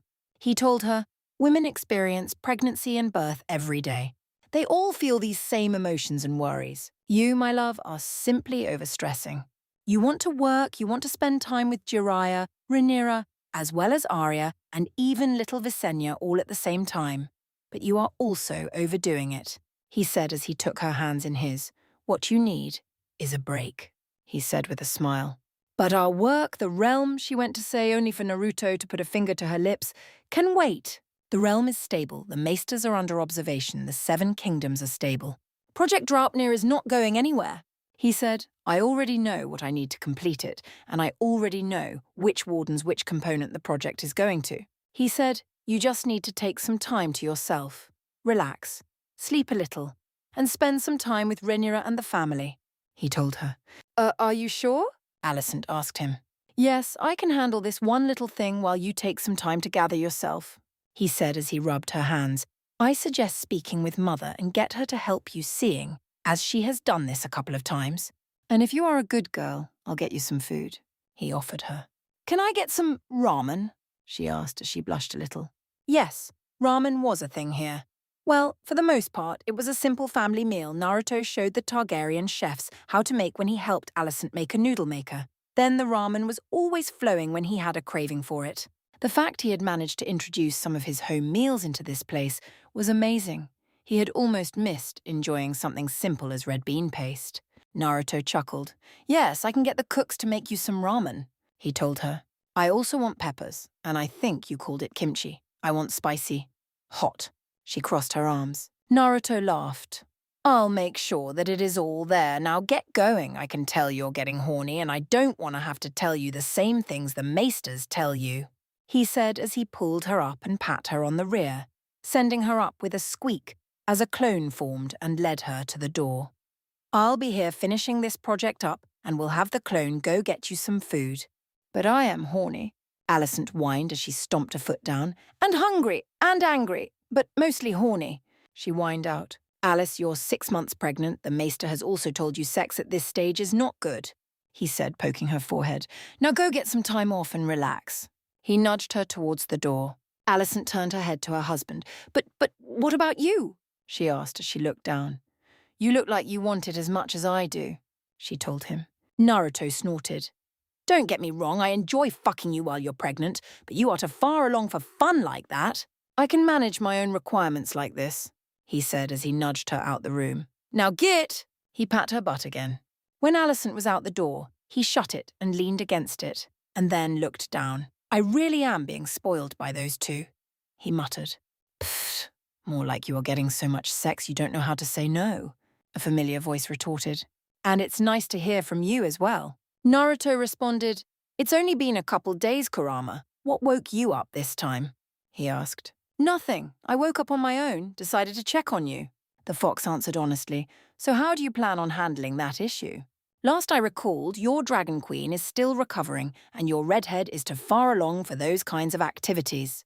That is an excellent question, and the answer to that is I can do nothing.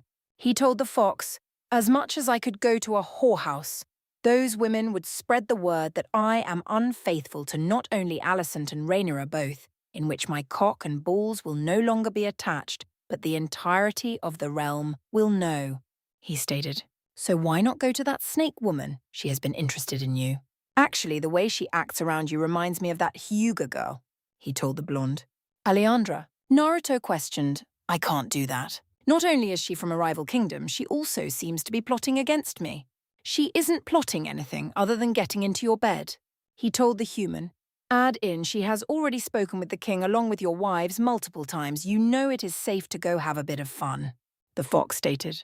I need to go see Rhaenyra right quick, 'cause that does not make sense. She's too possessive to let something like that happen, he said as he walked off. Okay, but don't say I didn't tell you so, the fox grumbled.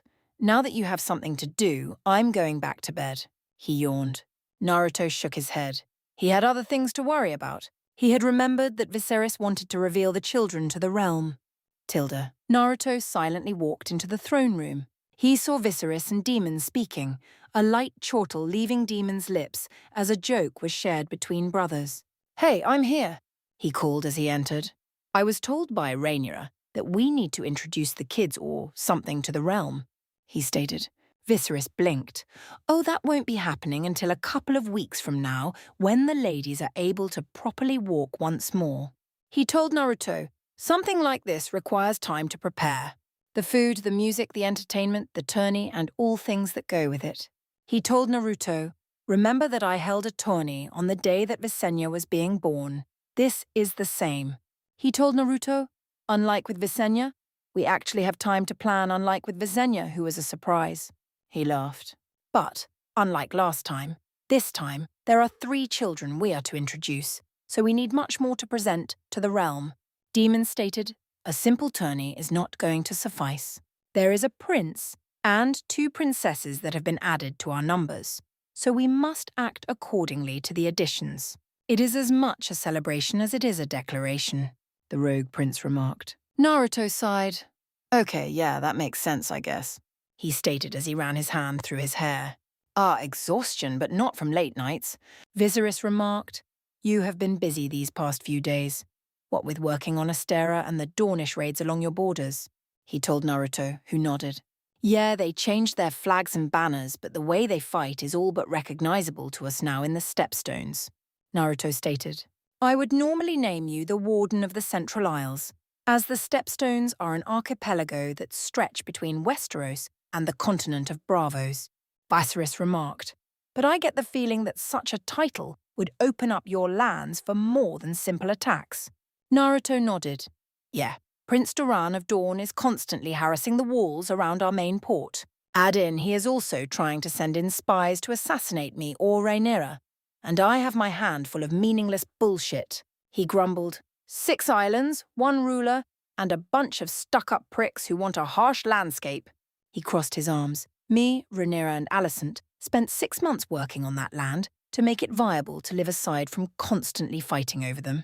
It's driving me nuts. Before Demon or the king could remark on his issues, a guard entered.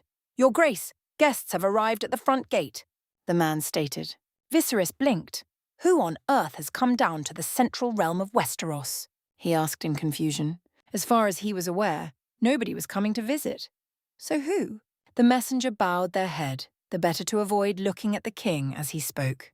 The Lord of Winterfell has come seeking audience with you. Naruto's brow shot into his hair. Has he now? Chapter 40. So I say to you, follow your ambition, learn and thrive and grow. Tilda Miracle of Sound. Winter Tidings Viserys, Naruto, Demon, Hugh, and now Lord Rickon of House Stark sat in the small council chambers.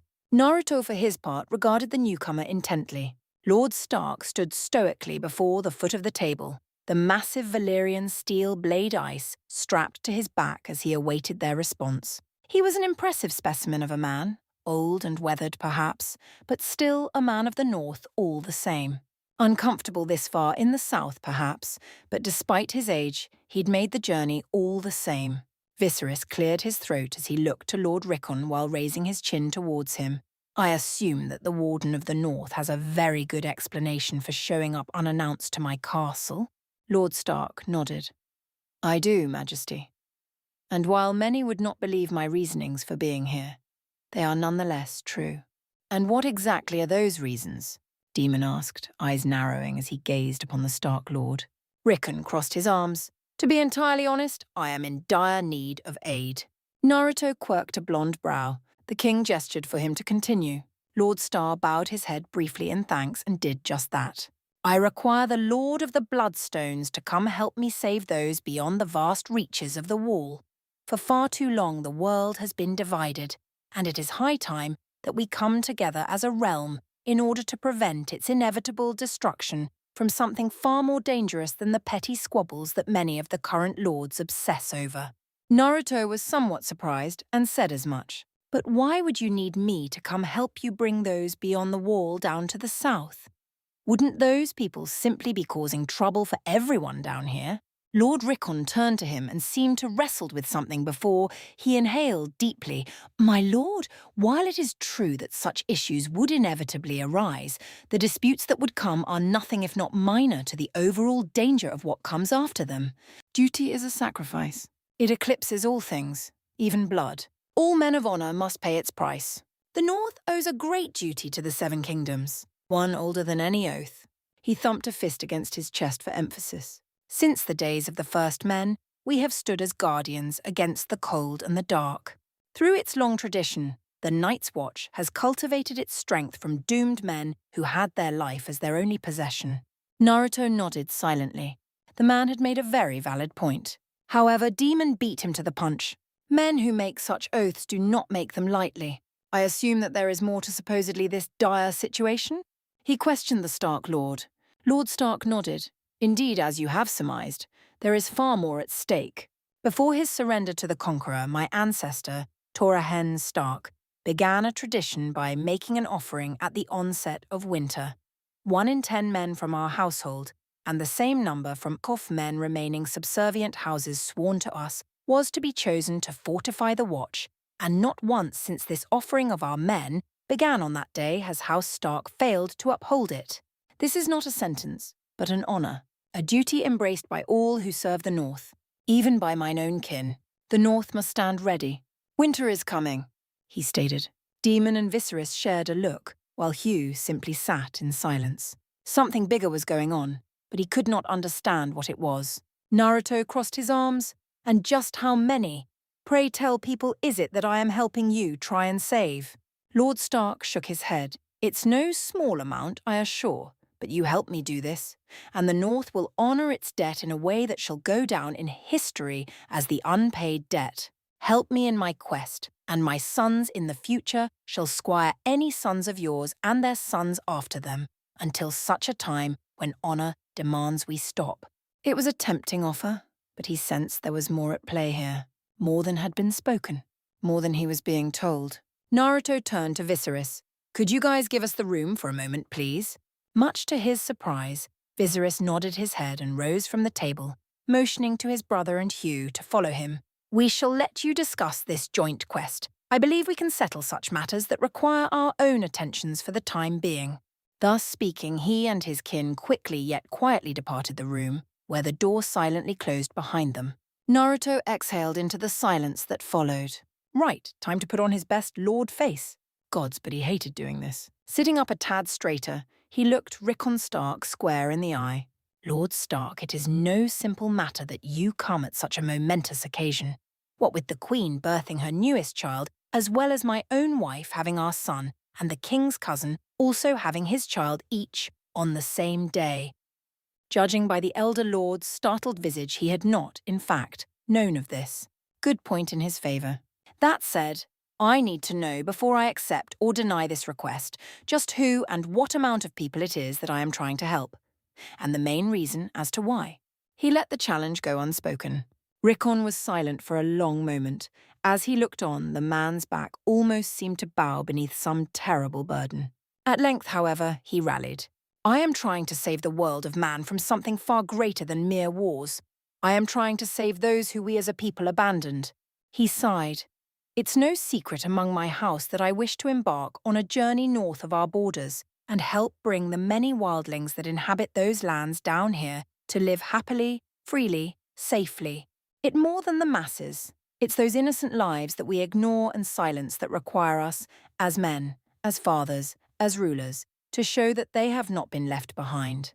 Naruto turned his thoughts inward. "Kurama? What you think?" He being honest. "More than you would believe, in fact, he is terrified, scared. I say help him. The worst that could go wrong is those beyond the wall reject his offer, and your help in coming down to the south. And the main issue is we don't know how many people are up there either. Could be thousands or tens of thousands. I know Viserys wouldn't just willingly let that amount pass without a major incentive. If that's the case, why not split the numerous amount apart among the dozens of nobles? Keep the peace, and offer the skills they have to the lands they would inhabit in the future. It's the best you could do under such circumstances." He didn't think it would be enough. Naruto sighed. "Give me a couple of days. I'm not denying your ambition for being worthy of someone of your stature. I just need to think," he told Cregan. "And I have to also inform the king of my decision in order to ensure that he doesn't assume the worst is going to happen." He told Rickon, heaved a sigh of relief. "I can wait a fortnight, perhaps a month if need be. I too have some business that I must ensure are completed before I depart to the north once more with you." Lord Naruto. Making some mighty big assumptions there, buddy. But then again, he hadn't explicitly told him no either. "I'll have my answer for you in a month at latest," he told him. "You have my word." Thusly speaking, he rose and held out his hand to the Warden of the North. Together they shook on it. Tilda. Alejandra could see the coastline steadily approaching, and upon it, the King's Landing. Her goal, the object of her desire, was so close she could almost taste it. Her only worry lay in getting him to agree to the offer. However, she had a contingency for that. Surely he would see reason. So she hoped. Tilda." Naruto flopped back down onto the bed with a sigh. For a long while he didn't speak, instead watching Rhaenyra fed their son, and as Alicent brushed her hair next to the mirror, he sat there, content to watch them as seconds became minutes, and then minutes an hour, all but dead to the worries of the world, content to live in his little bubble a while longer. Finally, noticing the obvious distress, Rhaenyra rolled her eyes before motioning towards him. "All right, out with it." He quirked a brow. "Out with what?" She reached over to tweak his nose. "You've that look in your eye again." His first instinct was to dodge, duck, and other dive away from the question, and so he did. "What look?" He clammed up churlishly, not wanting to revisit the uncertainty presently roiling within him. Rhaenyra, sharp as a blade, noticed immediately. "Did the meeting go that poorly?" "I wouldn't say poorly," he hedged. "Just not the way I expected it to." "What's on your mind then, husband?" Alicent sat her brush down to turn and face him now, one hand resting upon her now very visible belly, sticking out as she cradled the little life within. "I concur there must be something you wish to say. For the past hour you've sat there and remained silent. Even when I said your inscriptions for Project Draupnir were finally finished." "Right, she was still working on that, wasn't she?" Rhaenyra clicked her tongue in agreement. "And he's not paid any attention to our son." Ouch! He recognized the barb for it was. Here Naruto willed himself to inhale, only to exhale a much harder sigh. "I may," he began warily, choosing his words with great care, "have to go north. Likely very soon." Alicent and Rhaenyra shared a long, lingering look between one another, then turned back to regard him intently. Ultimately, Rhaenyra found her voice. "What seems to be the problem?" "Is it Lord Stark?" Alicent echoed. "Well," Naruto grunted. "Not so much of what he asked, but the task he wants my help in completing." Rhaenyra stood suddenly, paced over to Jiraiya's crib, and gently set their son into his cradle. She lingered there for a long moment, smiling as the little Arc-Veld within cuddled into the newborn. Then, with a weary sigh of her own, she finally turned to Naruto before sitting down beside him. "You'd best start from the beginning, then." Slowly, haltingly, he began to explain, if only because he hoped that in telling them, they would understand. It was not to be. On the contrary, as he told them what it was that Lord Stark wanted out of him, he could tell that with each word that emerged, their own worries only continued to grow. By the time he'd finished his concerning tale, Rhaenyra's face was white as a sheet, and Alicent wasn't far from it. The instant he finished, Alicent lashed out and latched onto his left wrist. Rhaenyra seized his right. Judging by the looks in their eyes, they wouldn't be letting go of him anytime soon. Naruto sighed heavily. See, now I don't know if you're saying no or yes, hey! Together they dragged him down to the bed and pinned him there. He supposed that was one way of answering. Chapter the 41. I'm sorry, did you think you were safe? When you pray for rain, you gotta deal with the mud too. Tilde Equalizer. A dragon dreaming. Interlude. He was dead. Her son was dead. Why was her son dead? Rhaenyra stood before him, looked upon him, felt her heart twizy in her chest as he was laid before her, and yet, for the life of her, couldn't understand why. The world felt stilted, blurred, indistinct around the edges, whether from her inability to focus or simply her tears. She knew not. That was the worst part. Not knowing, not understanding, nay, her inability to comprehend what in the seven hells was going on. Her vision was all wrong too. She didn't remember being quite this tall, and she had to turn her head to the right to see him fully. As though she'd lost any eye, there was a weight upon her brow as well, and as she reached up to touch it, the ever-warm metal of Jaehaerys' crown greeted her fingers. She recoiled, alarmed. A crown? Why was she wearing the crown? Father was the king, not her. He was in good health, as was mother. No, never mind that. Sprawled out on a stretcher before her, young Jiraiya, or Jace as she'd nicknamed him, laid still and unmoving. The young man's verdant violet eyes were shut to the world, limbs limp at his sides, long pale hair slick with the salt of the sea. That couldn't be right. Hadn't he been a babe not a fortnight ago? What then? Was this? What have you done? She asked him. Even voice was lower than she remembered. Lower, husky, sensual, that of a woman grown. Her baby boy didn't respond. Rhaenyra felt something well up in her throat. What have you done? Silence was his sole response. She knelt before him and her heart twisted when she realized just how incredibly pale he was, almost unnaturally so. Peering closer at him, she beheld the wound in his neck, an exit wound rather, where his neck had been pierced by something small or sharp. Likely a dagger, or an arrow. Realization dawned, and what a bitter sunrise it was. Oh no, no, no. No, no, no. 1,000 times no. Not this. Anything but this. Please, let this be a dream. She pinched herself, yet she would not wake, sobbed, but the sight before her didn't waver. Crouching low, she fell to her knees and seized her eldest son. How did she know that there were more? By the shoulders and gave him a desperate shake. You answer me. His head lolled to the side, weak and boneless. She choked. How could you? Jiraiya didn't answer her. Her throat clogged and she choked on her own words, then viciously punched herself in the ribs to dislodge them. How could you do this to me? Nary a sound. She buried her head in his damp chest, finding no relief in his tattered riding leathers. Answer me, please. No, no, no, this wasn't right. How could this happen? Everything has Ian fine? Something slithered over her thigh, startling her terribly. Rhaenyra recoiled with a jolt and looked down, alarmed to find a great golden snake coiled beside her boots. Its forked tongue flicked out as it hissed at her in a voice not unlike Alyandra's. Wake up! Rhaenyra laughed hysterically. Wake up? Would that she could. You must wake up. Her son stirred in her arms. Hopefully she looked to him. Jace? His eyes snapped open. They were a cold, wintry blue. The serpent hissed frantically. Wake up now! With a snarl, her firstborn seized her by the throat and squeezed. Tilde, Rhaenyra awoke screaming. Skin clammy, brow slick with sweat, she thrashed upright, weeping and wailing. Mother always said a woman's tears were a beautiful thing for any to behold, but she didn't feel beautiful right now. Her eyes were stinging, her nose was runny, and she could barely breathe, much less see. All the while, her heart hammered, trying to kick its way out of her chest. She thrashed and kicked and screamed, wild with fear and delirium. Her mind whirred. She couldn't think straight, much less see properly. Every shadow seemed to hide an enemy, each flicker of shadow a knife in the gloom. Naruto lurched awake beside her with a jolt, and Alicent with him, but neither panicked as she had. Instead, they calmly pulled her back to bed. She fought them for a moment before the former tucked her head into his chest while the latter embraced her from behind.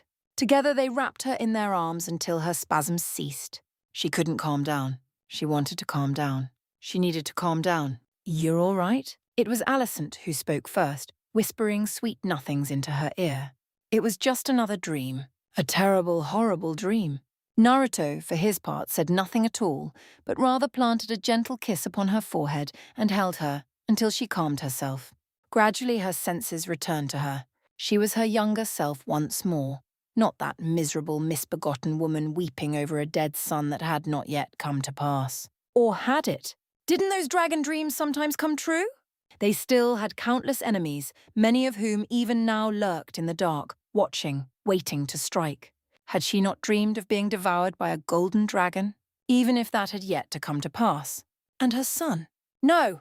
Panic lent her limbs strength, and she thrashed her way upright, tumbled out bed to see his cradle. She stumbled over to the crib and found him. Young Jiraiya remained exactly as she had left him, sound asleep, his little Arkveld curled around him.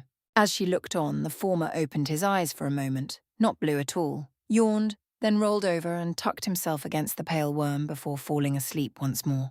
She watched both boy and dragon for a long moment, trying to reconcile the present with the horror she'd seen. Someone embraced her from behind, arms curling loosely around her nightgown. "Want to talk about it?" She shook her head fiercely, unable to get the words out, afraid that speaking them might will them into existence. "All right?" A whiskered cheek nuzzled hers. "You don't have to say anything. We're here."